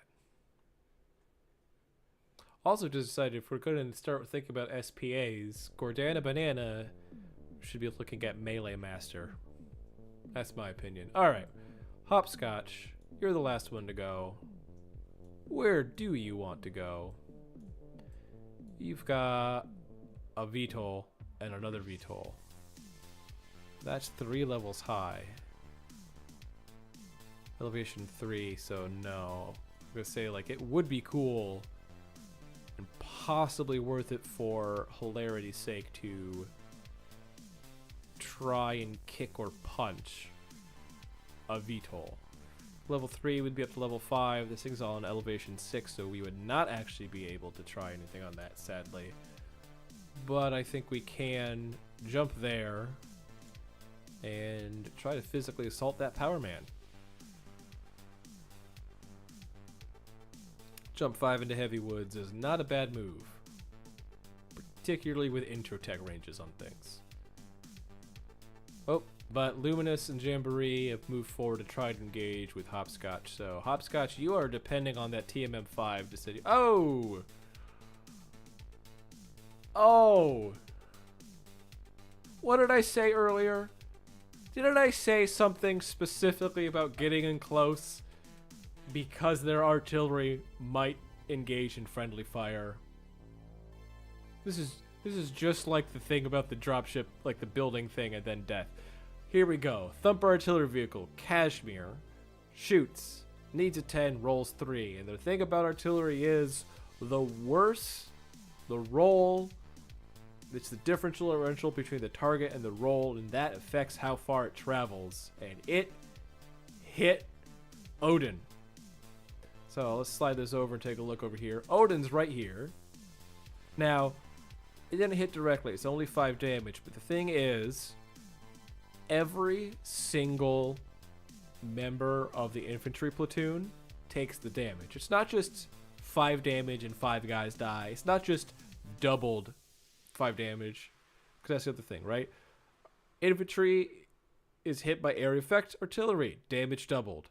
Plus, infantry platoon caught in the open. Damage doubled. So 5 becomes 10 becomes 20 damage. They're just dead. That's 20 damage to each guy. Boom. Friendly fire. Dead.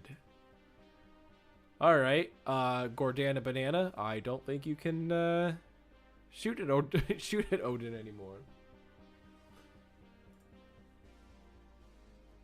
Now the regular shot. See, that was the miss that scattered all the way up here and killed Odin. I think it hit there or there. No, because it didn't hit these guys. It must have hit somewhere over here. 2, 3, 4, 5, 6, 7. Yeah, it hit that hex.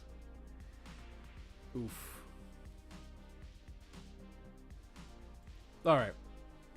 Alright, Ergun, do you have any shots of things that are actually worth shooting?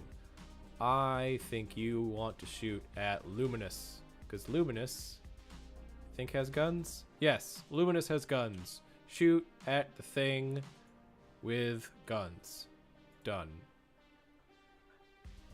Plus, it's jumping and try to get in range of Hopscotch here, but Hopscotch is going to torso twist and then blast it with lasers. When in doubt, blast it with lasers. Gordana Banana, you have no leg guns like a Crusader normally does anymore, so you can shoot at dog food. Cheddar, do I hear you whimpering behind me?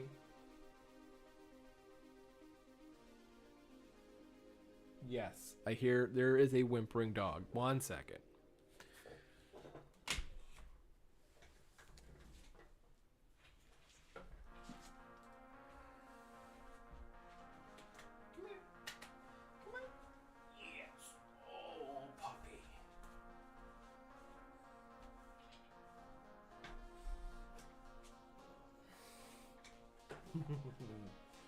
Yes. Oh. Mwah. Do you want to play MegaMek? Do you want to co-host with me?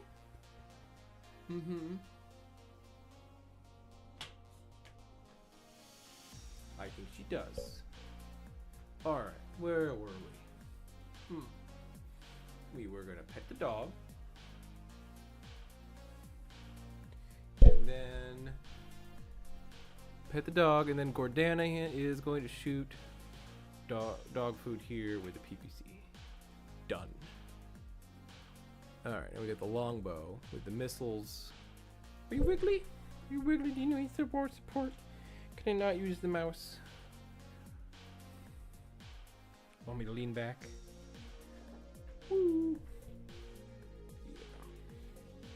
Yeah. Oh, are you okay? You okay? You comfy?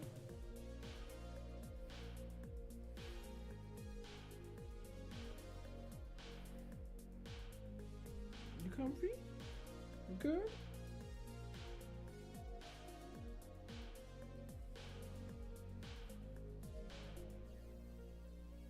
Yes, no.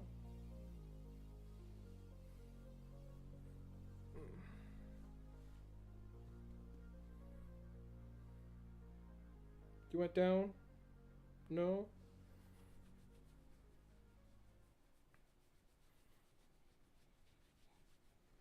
Can I get a smile? Can I get a sign that you're happy here?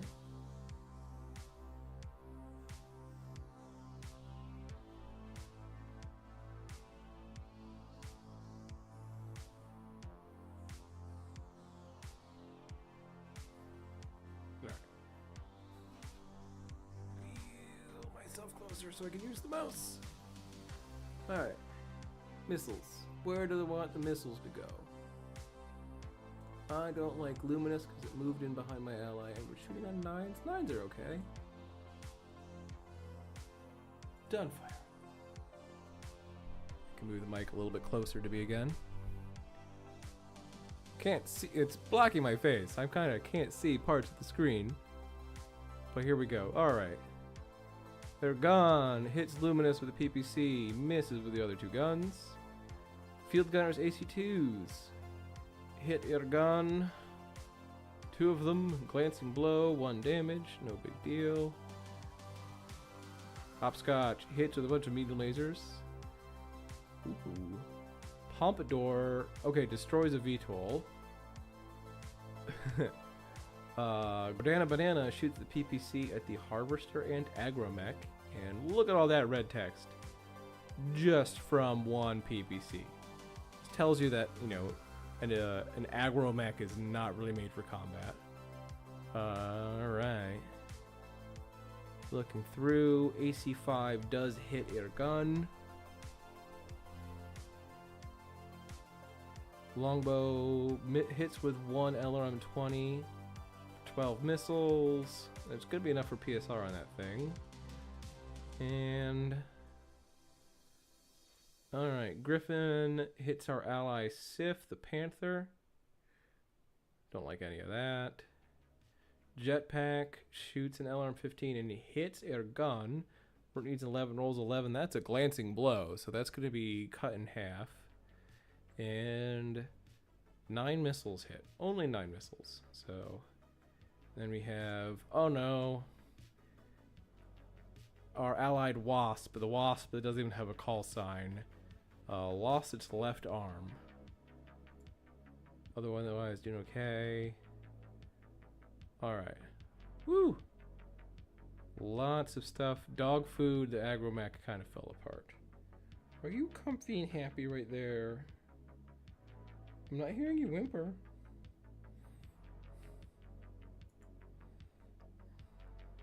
Alright, yeah, we're gonna kick that on 3s. Yes. Kirk. Yep, see stomping infantry, but that is what Gordana wants to do. Is that a happy pant? Are you smiling? Are you happy there? Mm-hmm.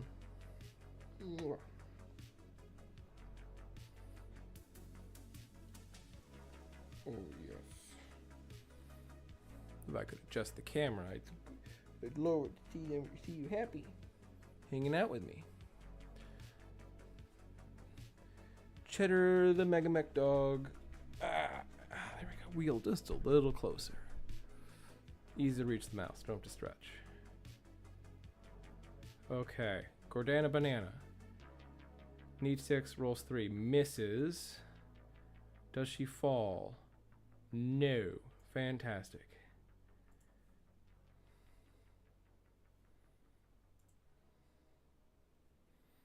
Alright, we win initiative again.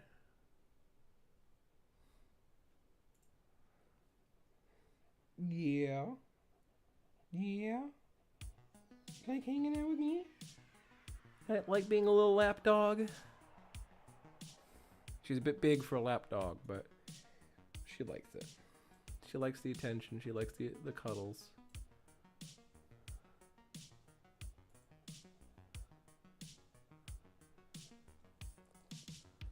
I think we do want to move the longbow a little bit closer, but only a walk.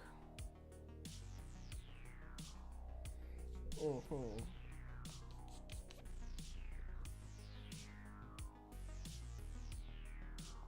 You're right, yeah. You're alright. Alright, your gun.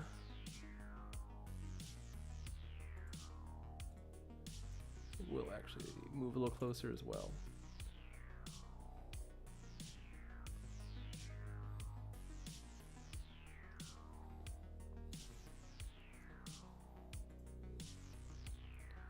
Gordana banana.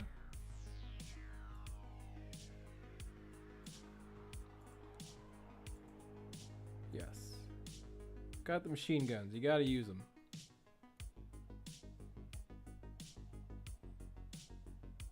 Alright, Cheddar. I can't hold you here forever. Not like you're just on my lap. You're a little bit big. Yeah. Yeah. You want down? Woo! I got you, girl. I got you, girl. I got you, girl. Woo. A little awkward. Oh, yes. Okay. Woo. There you go. Yeah. We have a little bit of cuddle time, huh? And she wanders away. That was co-host Cheddar joining us momentarily. And it's now wandered away. Hopscotch. I actually have to think about where to move Hopscotch to now. Lots of choices here. Our allied Wasp is in a silly position. Original plan was to try to move there and then jump somewhere else, but 1, 2, 3, 4, 5, 6. We don't actually have particularly good other woods. That said, 1, 2, 3, 4, 5. A jump there is directly behind Luminous. We can completely unload with all of our lasers, overheat a bit, and jump again behind some kind of terrain. Let's do that.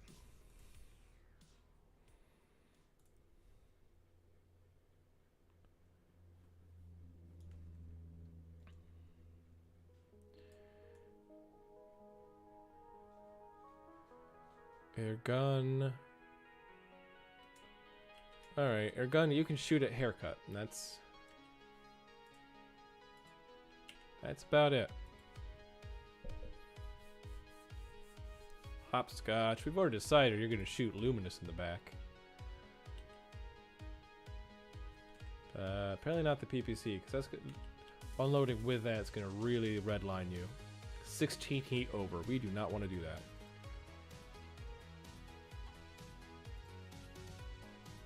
Gordana banana. Yeah, just try to eliminate that hover platoon because it's too close and we don't like that. Alright, LRM-20s. Do we have a good shot on anything that can actually fire with actual guns? We have 11s on Luminous. We have 11s on Herringbone. We have 12s on Battle Line, Buster, but that's not even a real mech. Buster has nothing. Like, literally, nothing.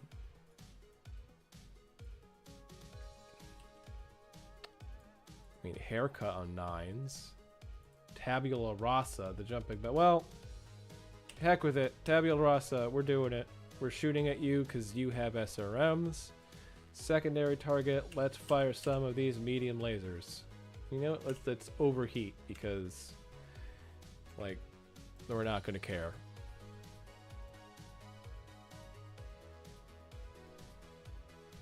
Alright, Allied Panther. jams the turret of seafood. Got a gun. Hits with both PPCs. Misses again with the LB cluster. That's the important gun to hit because that can actually really hurt infantry. But no. Alright. Haircut shoots back at air gun. Hits with two PPCs. Two AC2s. Hopscotch. Hopscotch who had that terrible shooting the other round. No, not Hopscotch. Banana did that one. Hopscotch tried to shoot in the rear and doesn't actually break through the armor of Luminous, sadly. Misses with 2 of the medium lasers, needing 6, rolling 5. Oh, luck is not on our side at the moment. Or at least, our shooting luck isn't particularly good. I wouldn't necessarily say luck is off our side, because we're doing alright. Alright, our allied Panther is not doing too great. Sif is not doing too great. Oh, Gordana, yes. Boom. Gordana gets rid of that ally or enemy mechanized hover platoon. Hey, Taiga. Oh yeah, Monday Night MegaMek. How is Guest Star Doggo? You just missed Guest Star Doggo having a bit of a cuddle session. She just wandered off back towards my bedroom. And you know what? Since you just asked, I'm gonna pull up this screen for you here. She has her own official. I made this really fast after work today. I'm definitely going to have an actual fancy graphic like all the rest, introducing everybody to Cheddar. But there she is, a cute little doggo, having a nap on my bed. That's their that's the guest host, Cheddar. Their new co-host, Cheddar, I should say. Back to looking at the guns. Back to robots and guns instead of cute dogs. Oh. Alright, Lamp. Our ally, Lamp, in the Stinger, is actually doing some work here with machine guns and a laser into the Maxim Heavy Target Port. Go. Good job, Lamp. Alright, Crusader, the jetpack, hits the longbow, that LM-15. Yeah, things are going alright. I don't know what the BV numbers are, but LRMs miss, lasers hit, but lasers hit something that's already dead. We need to put Doggo in a neuro helmet. I think I could make that happen as a graphic. Alright. Allied Wasp kicks Hauler Mech and it does not like it. Here we go. Yada yada. Heat. Nothing to worry about. Here's the interesting thing. We are at 95.92%. They are at 95.27%. So we are just breaking ground here. We got a ways to go. It feels like we are a lot further just because all of their combat units are out of range over here. So we will take it. Well, thank you for popping by and showing support. I'm happy that you made it.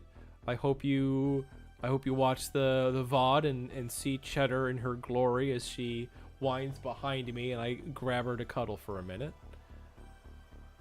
Alright, we're gonna have to start moving things closer so we can get their actual combat units in range of guns. Because this is sad. It's sad wasting shots on little piddly infantry and unarmed aggro mechs.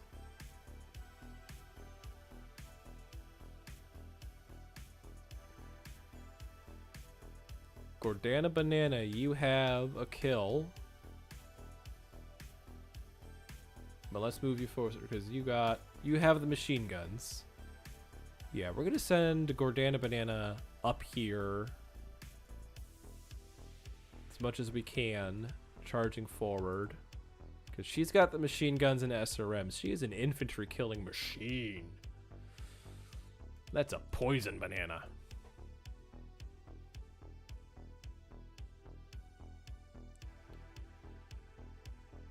Last to move is going to be Hopscotch, who, honestly, 1, 2, 3, 4, 5, might just continue trying to shoot Luminous in the back. That's level 1 next to level 4s. If you are adjacent, you can always see. So even though on level 1 you're adjacent to level 4, normally that would block vision to anyone else. And here we go.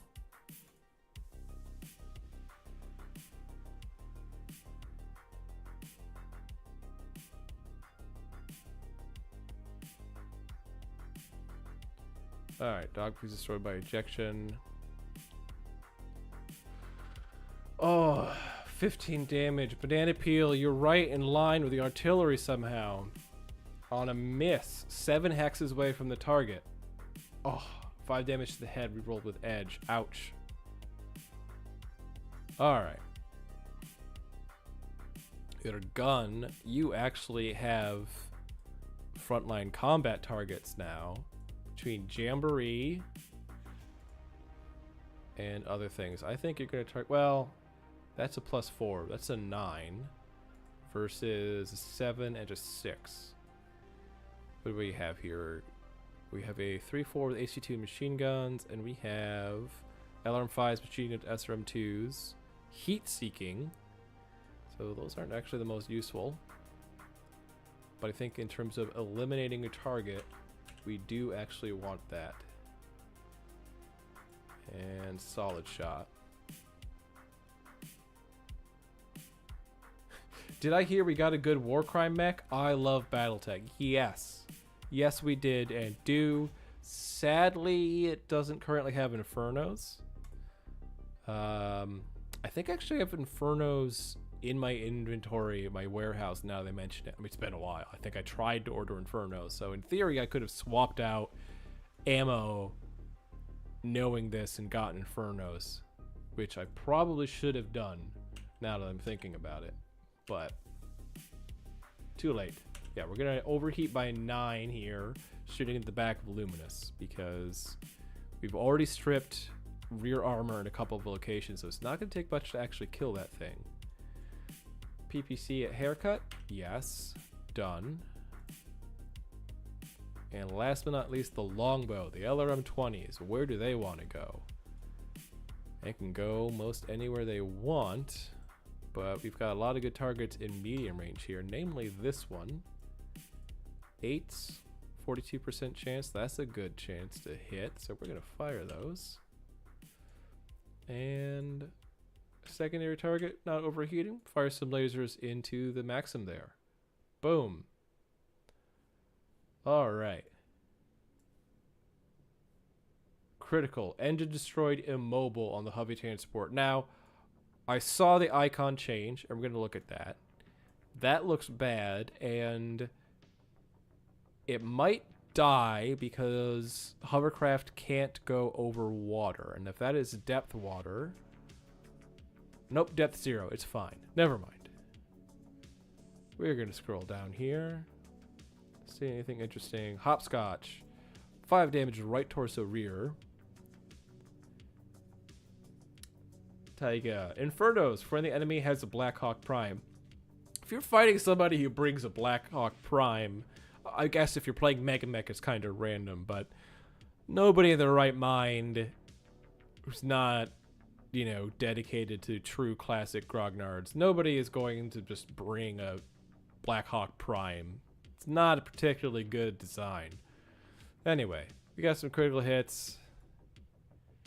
Left torso rear stripped. Right torso rear took some damage. And we got some misses and not stuff in the good table, sadly. AC-2s, AC-5s, LRM-5s. Just some plinking against our armor here. A large laser hit on Hopscotch. Glancing blow, thankfully. Only 4 damage to the right arm. 4 armor remaining. But that's an Ostrock. Ostrocks don't need their arms. So we're okay. And yada yada yada. Alright. There it is. Edith and the longbow destroys that transport. Fantastic. And AC2 hits. Nothing else to report.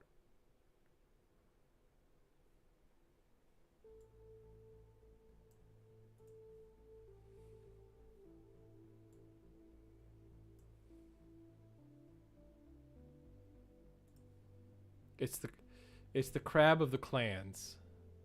I don't know about that.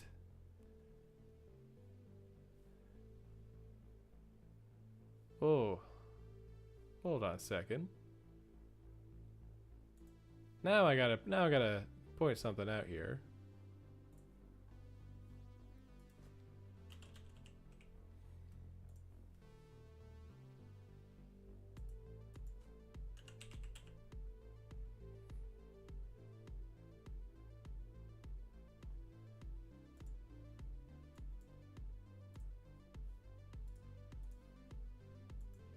There we go.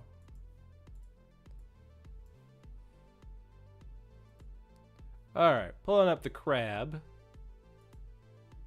Heat. Dissipation 16, heat 20. On the crab 20. 27, 26. Like, dissipation 32, builds 20, 28. Like, there's no crab that comes close. There's no standard crab that comes close to the Blackhawk. Like, no. I have to disagree that the Blackhawk is the crab of the clans. Anyway, they're down to 88%. We're making progress. Something just died. Something just ejected. Alright, let's move the longbow forward a smidge.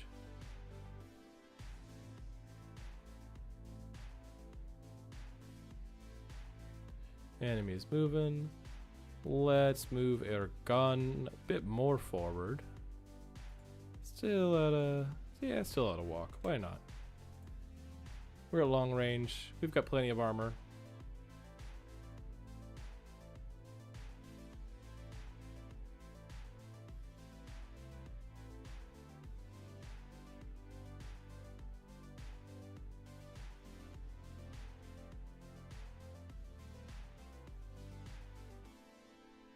Behold, Omni Crab. Guys, this is 3027. Omni mechs are unheard of in the Intersphere right now. We are not dealing with Omni mechs. We are, however, dealing with this murder machine of a Crusader really determined to run forward and smash things. So, yeah. Well, how many hexes is that? 1, 2, 3, 4, 5. Perfect. And that puts it in a position to kick medieval.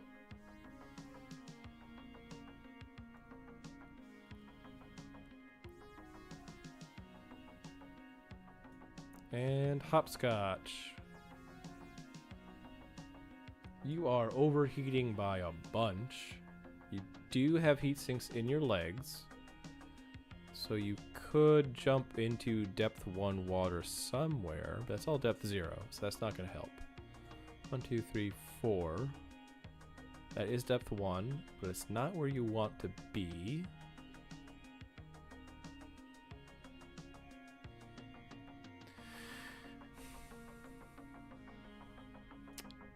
I think the better option at this point is to jump somewhere, cool down a little bit,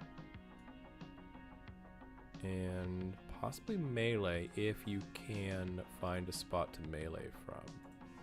Ooh, level 1 next to a level 2. 1, 2, 3, 4, 5, 6. Can't quite jump there. Otherwise, you try to kick Jamboree in the head. But I think the good option here is, in fact, going to be to jump there. Put your back to this direction where there is no enemy. Be in woods, with woods blocking for multiple sight lines, and you are in an excellent position to jump somewhere else. Alright. Powerman, yep, pilot blacks out, ejects.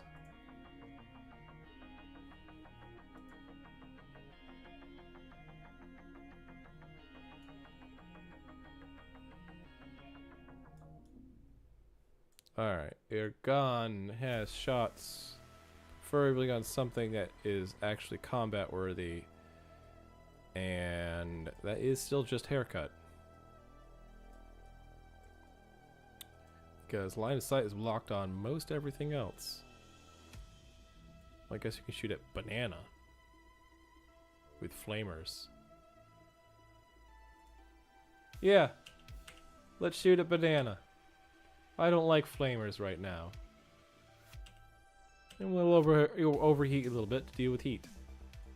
I'm okay with this. Hopscotch. Hopscotch, you don't actually want to fire anything. You want to cool down. Gordana Banana. You are in a position to machine gun something to death. That is your primary mission. Secondary mission is going to be SRMs there. And medium lasers also there. Yeah, do that. Alright, longbow with your LRMs. Do you finally have a good shot at anyone or anything? Torso twist. Haircut on 9s. Actuary on 7s. I mean, it's a tempting target. We need to whittle down their BV, but that BV on that thing is 417. That is not a lot. Banana is right at short range, but that thing, that is going to be even less. 90 BV. We're whittling away at nothing. Alright, yeah, because they're actual combat-worthy mechs like daring here. It's not being very daring. It's just kind of hiding. So, yeah, alright, let's just... We got the ammo at this point. Let's shoot. 400 BV is better than not eliminating BV. Again, air gun misses with the LB ammo. The thing that actually works on infantry needs 6, rolls 5. Goodness. We've had some bad luck at this. Alright, Sif the Allied Panther. Still suffering some pain. Pompadour, the Wasp. Suffering some pain. Left arm gone. Yeah, arms are okay. LRM 15 from Jetpack is a critical into air gun. Where is Jetpack? Oh, yep. LRMs have a longer range than the PPCs, that's why. Reroll the critical with edge, takes 5 damage to the head. Gross. We're out of edge, apparently. Oof. Alright, Gordana. Machine gun, burst fire, 2d6 weapons against enemy, damage change from 2 to 11. Out in the open, damage double, 20 damage, 6 men alive. Gordana is an infantry murdering machine.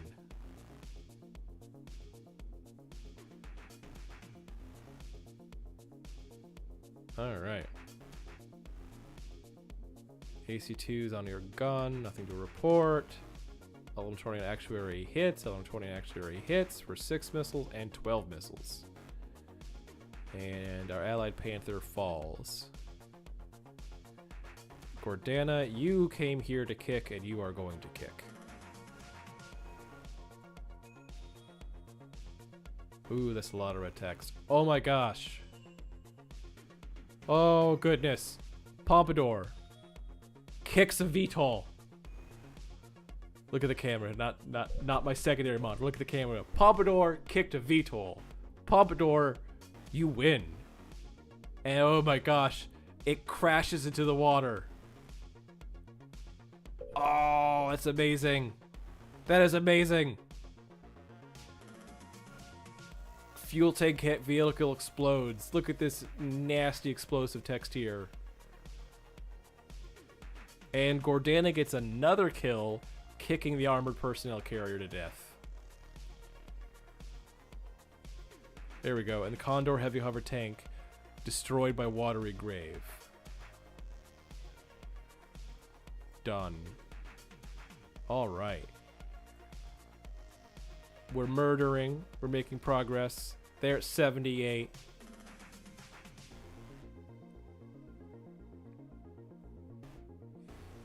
Alright, air gun took some damage from, where is he? This Crusader up there, which I don't like. That hasn't moved yet. Longbow.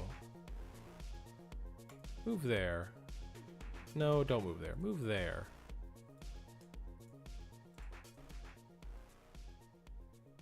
Have line of sight on everything. Oh, Jamboree. Getting an interesting position.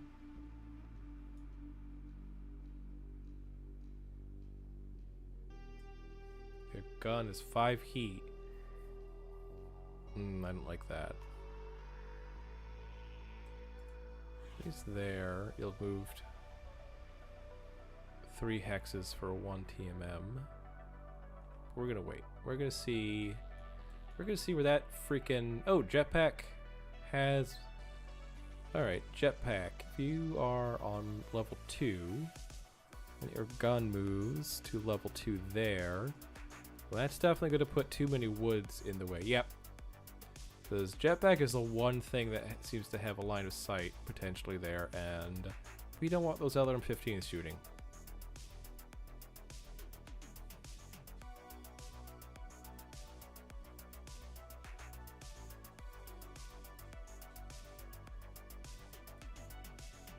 Alright, Hopscotch, you've cooled off. Where do you want to go?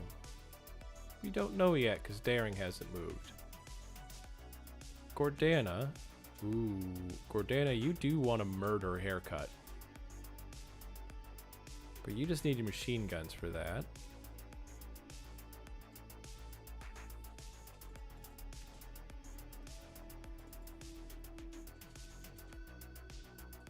That'll do-ish.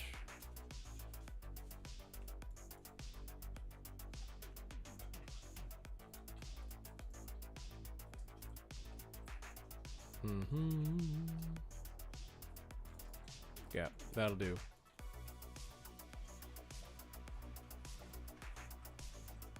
Oh, Chatter's back and drinking. Daring's there. I think we can jump and Alpha Strike into the back of Daring. That's just what we're going to do.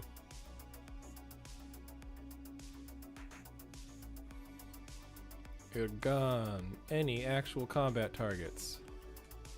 Kashmir! The artillery! The annoying artillery that killed its friends. Ooh, you might be the target.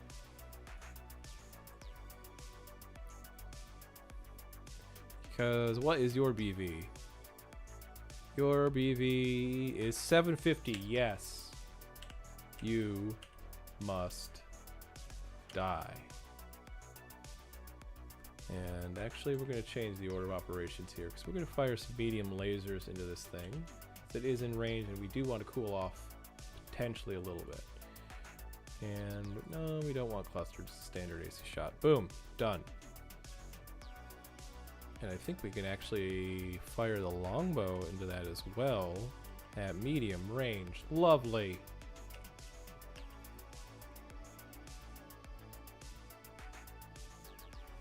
Gotta get going. Watch the VOD tomorrow. No Guts, no Galaxy. Well, thank you very much for hopping in here, Taigia? Taig IA. What's the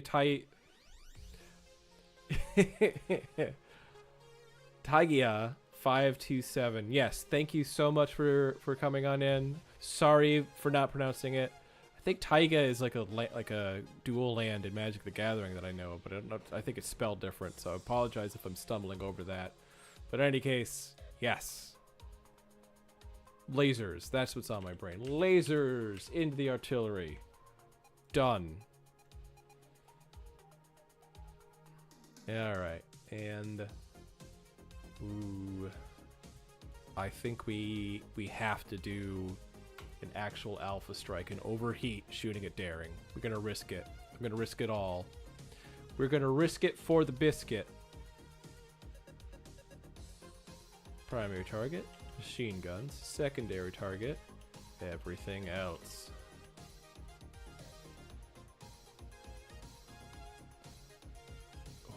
Okay, machine guns from, I'm like, oh my gosh, the Thumper artillery vehicle shot. Oh right, it has machine guns shooting at the Wasp.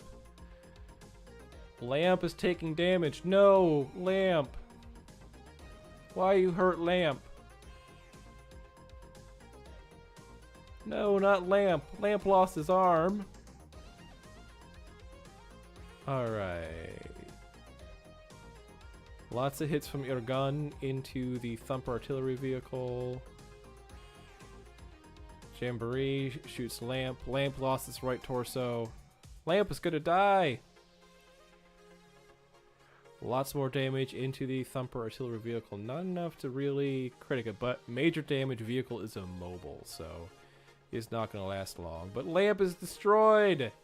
Oh, Lamp dies to a headshot. Lamp is dead. Nothing we can do. We can't save Lamp. Alright, Hopscotch. Ooh, Hopscotch is fighting into Daring, which is the Federate Sun's enemy mech commander. Oh, goodness. That is fantastic. That's a good reason why we shoot behind. However, left arm, right leg, left arm, right torso, rear. Only one medium laser connected into the rear. And that's what we wanted. Daring shoots at Lamp and continues the destruction on Lamp.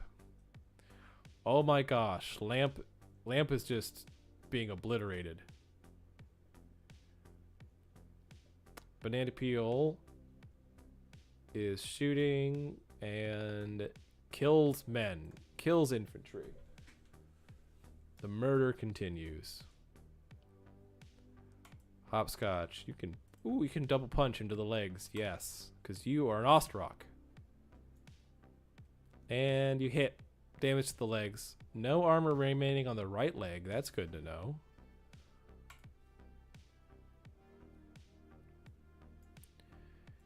Alright, where do we stand? Team 2, 74%. We're getting close. We've lost Lamp. But we're getting close. Gordana Banana, you want to get up and try to go Crusader to Crusader against Jetpack. Longbow on a hill in woods. You'll just stay put. Jetpack moved. Yes, Jetpack moved. Which means Banana Peel can run forward. Yes.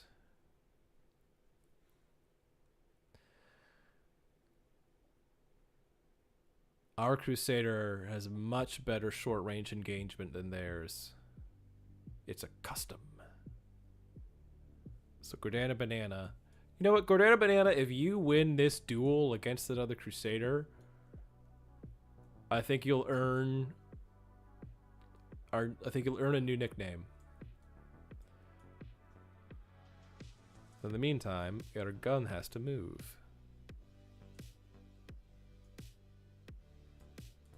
Gun's just gonna move there.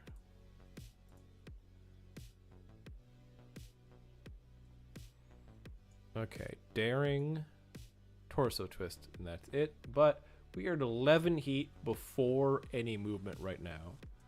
That 1, 2, 3, 4, 5, 6. We could jump there. Alright, Sandcastle here has minimum range with the AC-5s, no minimum range on the large laser, is a 3. Walked. 3, 4, 5, 6, 7, 8. We're looking at 8s for the large lasers there, and you're practically untouched, but you still get to kick or punch. Doing it. Doing it.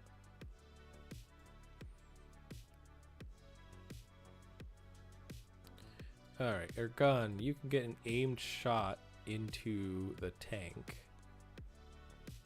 because it's immobile. And it looks like left side is actually going to be the best.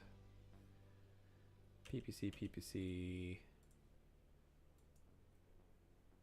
Solid shot because we don't want to gain heat. 30 damage might be enough to destroy it, but you also have allies coming in. Hopscotch, you are 3 over already without even firing, so you're not going to fire anything. You're just going to melee. Gordana Banana. Yeah, you might just be...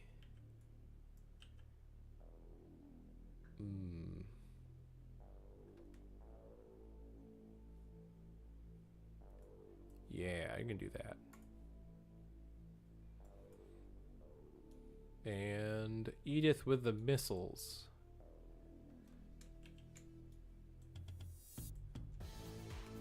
Can you shoot? No, you can't return fire on jetpack.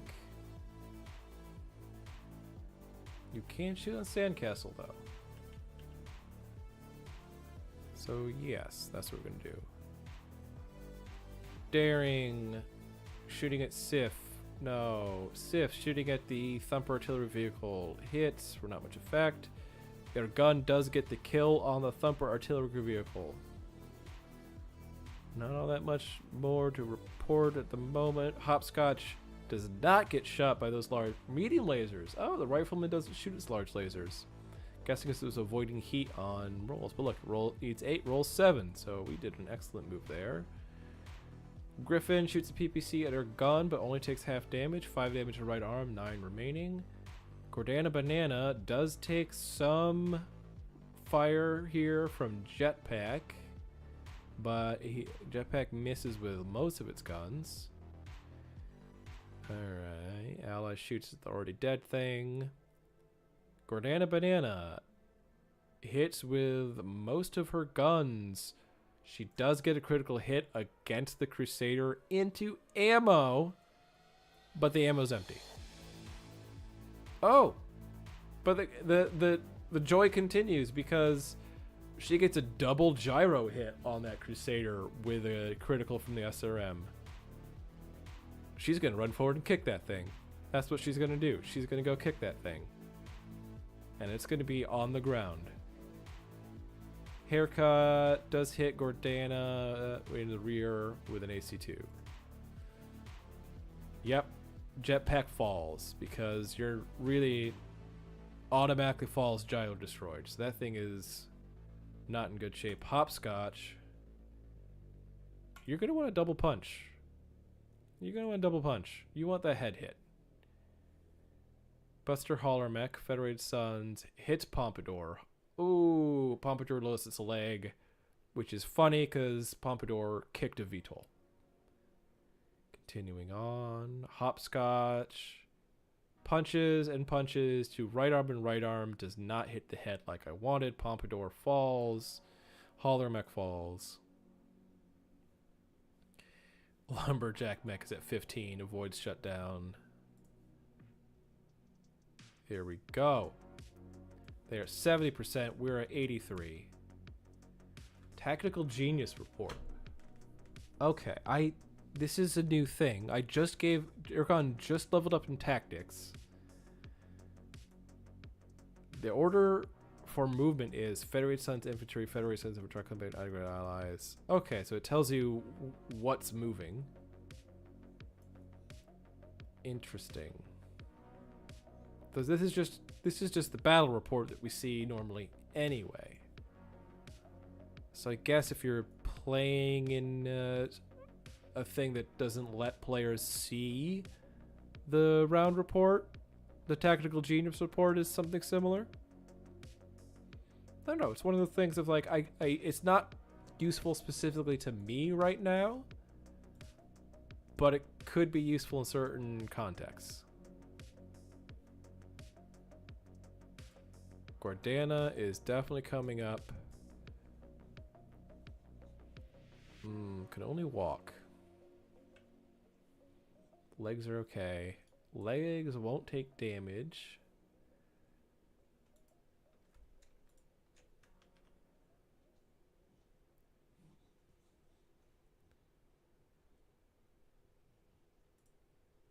Yeah. Well, you won't be able to move there.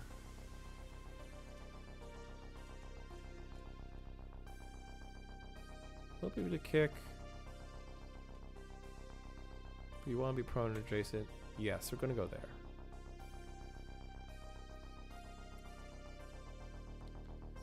Alright, what do we got? Alright, you're gone.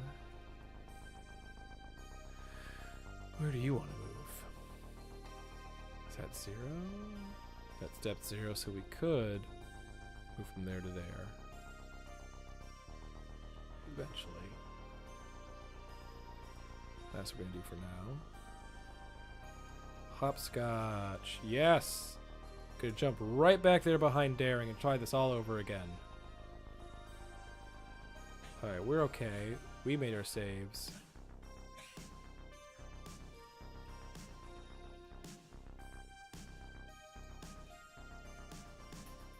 Ooh, Jamboree has gotten closer than I would have thought. Oh no.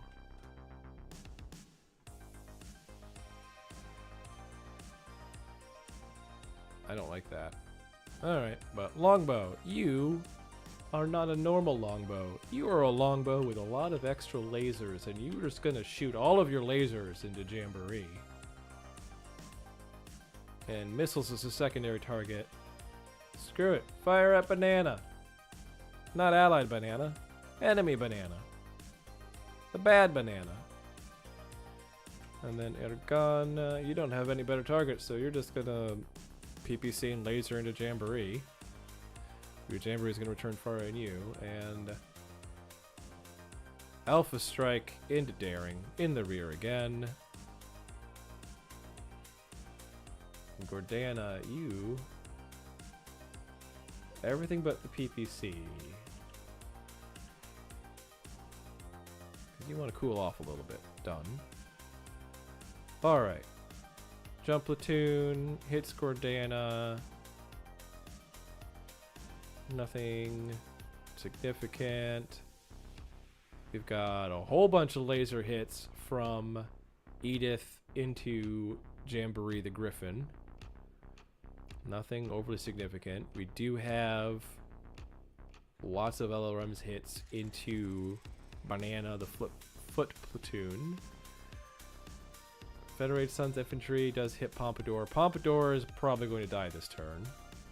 Yeah, left torso, rear section destroyed. That's both torsos gone and something. Left leg, right leg destroyed. Jamboree hits with a PPC on the left arm. Jetpack hits with a medium laser against Gordana. Gordana Banana. Hopscotch, here we go. Possible crit on the right leg. No. Needs 4, rolls 2 on the medium laser. Jeez. Center torso rear. Yeah. Not what we're looking for, Hopscotch. Not what we're looking for. Particularly when you're overheating like that. Gordana gets another critical and another empty ammo bin. That's 2 hits to the head, still conscious. There's an engine hit. Alright, Gordana's working that thing through. It's got 2 gyro hits and an engine hit. 2 ammo hits, 2 head hits. But all the ammo bins are empty, so great. Alright, Hopscotch, double punch. Come on, let's see something interesting. Left leg, right leg, critical hit on SRM 6 and lower leg. Does not fall, sadly. Needs 5, rolls 5. But hey, progress. That is the commander. Ostrok's at 15 hit. Needs 4 plus 4, rolls 5. Great. Alright, they are 66%. We're getting closer. And sadly, because this is another mission that's taking a long time, we're probably going to call it after this.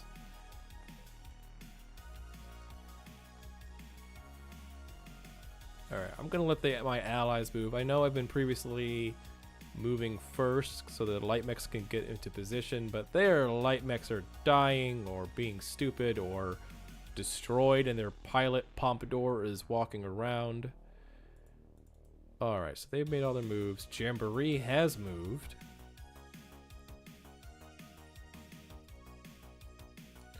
Gordana, Banana. Can't make it onto land.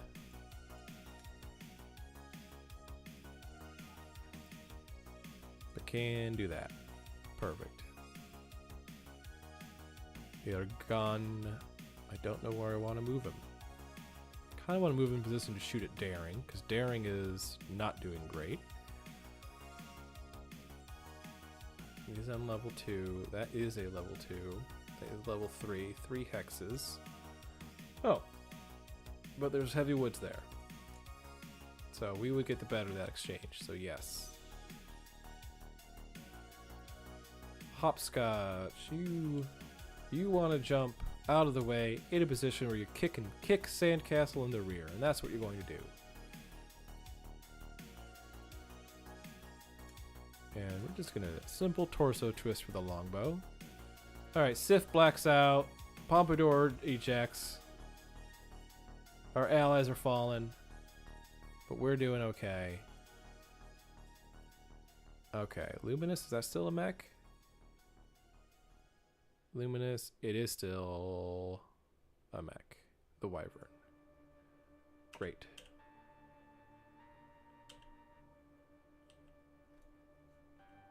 And we'll overheat and just blast the hell out of it. Hopscotch, you are not shooting. Gordana Banana. PPC, minimum range, still shooting at 6. Yeah, you're just going to go ahead and Alpha Strike. Longbow. Here you go. All your lasers into Jamboree. Actually, we don't even necessarily want that as the primary target.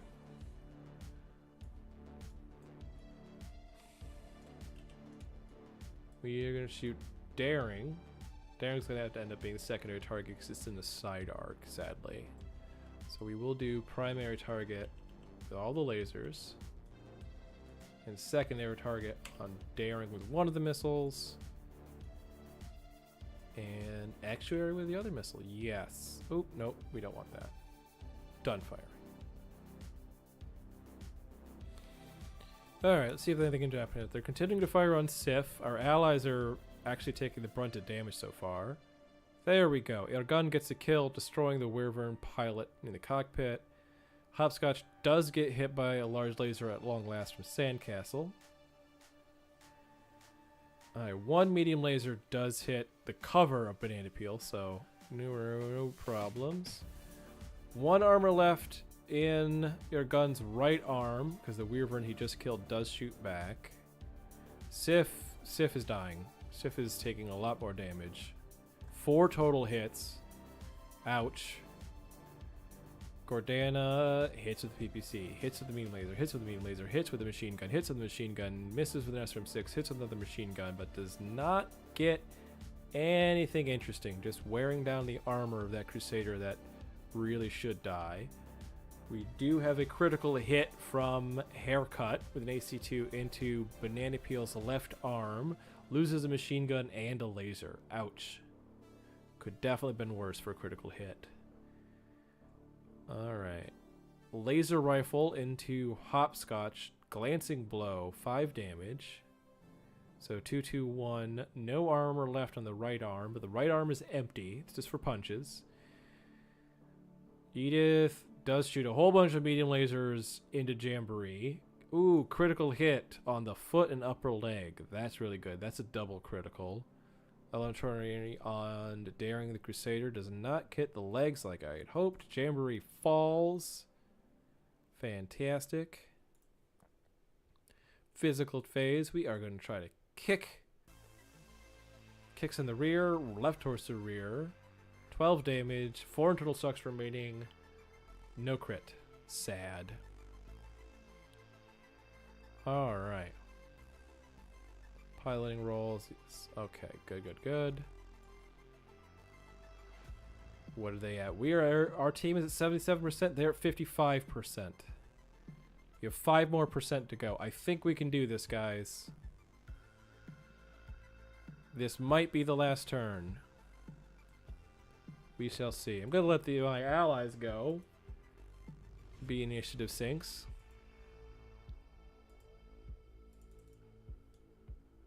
Alright. Gordana. Easy enough. Move there. Twist. Boom. That should provide line of sight coverage from Haircut, possibly. Longbow.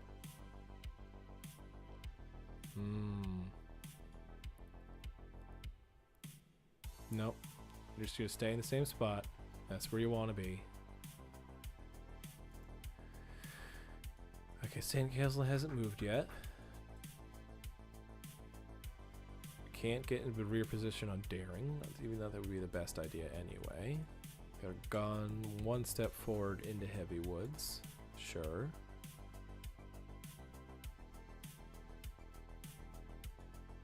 Sandcastle has moved. Alright, Hopscotch, you are going to be brave. And you're going to move there. This is quite possibly the last turn. Sandcastle has no rear armor left in, I think that you mean the center torso. Alright, your gun. You want to hit Daring in that leg. So you are going to go cluster shot. This is quite possibly the last turn if we played this right. So Alpha Strike. Boom. Sandcastle from Hopscotch. Weapons. Alpha Strike. We're going way hot here. We can make this happen. Alright. Haircut right there. Dang. But we want to get rid of this Crusader. And like I said, if Gordana kills this Crusader, she can get rid of Banana Peel. So she's at 4 heat already. We're going to Alpha Strike. We're going for this. We're going for this. We're going wild and crazy. We're trying to make this the last turn. Jamboree. Jamboree. 9s with LRM 20s versus 6s and Daring. We're going to do this all over again. All right, primary target. Boom, boom, boom, boom, boom, boom. Secondary target, Daring with those missiles. We are 10 over.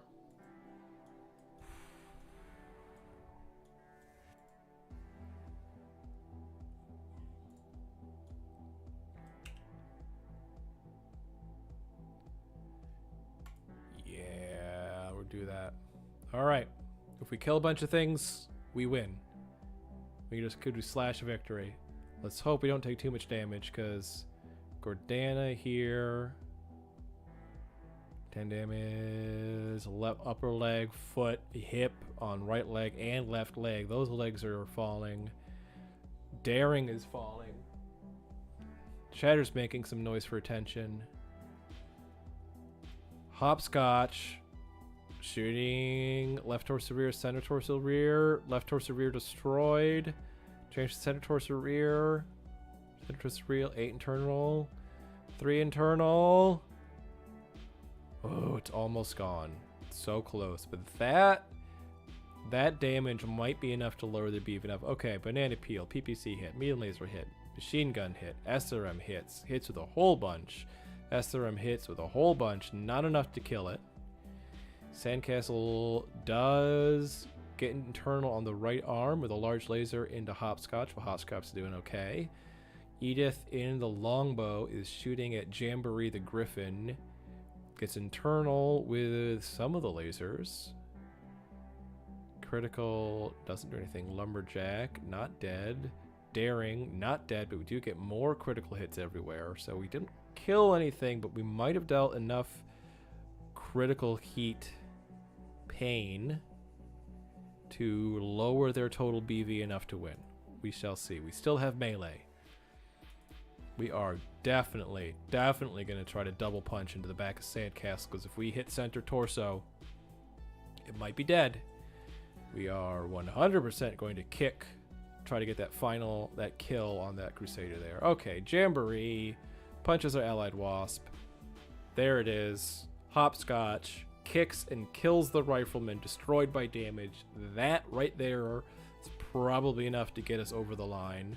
Gordana does kick, gets 0, strips the armor on that right torso. But I think that's it. I think Gordana just misses out. I mean, look at this. 16 heat, 16 heat. Avoid shutdown, avoid shutdown. Let's find out. We're at 75.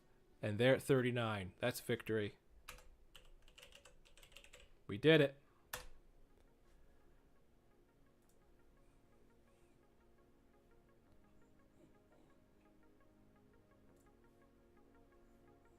There we go. Save a record of salvage. Yes.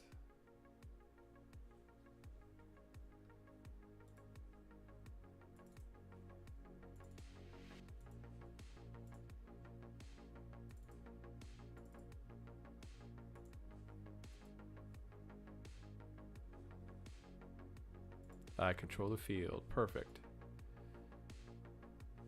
There we go. Moderate damage, light damage, moderate damage. Totally fine there. Oh, that's fine. Oh, that's fine. We have no salvage. Flip-a-tune, flamer. I don't think there's anything that sort of died to an ejection. Federated Sun's enemy commander mech. That I would definitely give Topscotch. Crusader. Federated Sun's op 4. I'm going to give that to Banana Peel. So she gets credit for it, but not enough credit that she loses the nickname. Boom. Purple heart. Oh, your gun got wounded. Finally got his purple heart. Issue awards. Gordana, 4 pilot kills. Yes, she did kill. And that's unit kills. She killed a lot of people. Fantastic. All right, everybody. So that is going to be it for tonight. We will pick up with repairs and moving on and getting into the next scenario. And yeah, Cheddar is here. Isn't she so cute and amazing? And beyond that, yeah, thank you everybody for joining. Check out the VOD. And I will not be streaming next week. Next Monday should be a release of an episode of the podcast. I'm going to be switching off to alternating Mondays. So podcast release 1 week, Monday Night MegaMek the next week. So one last thing, I will not be streaming next Monday, but I should be streaming the following Monday. Thank you for joining me live, and thank you all who are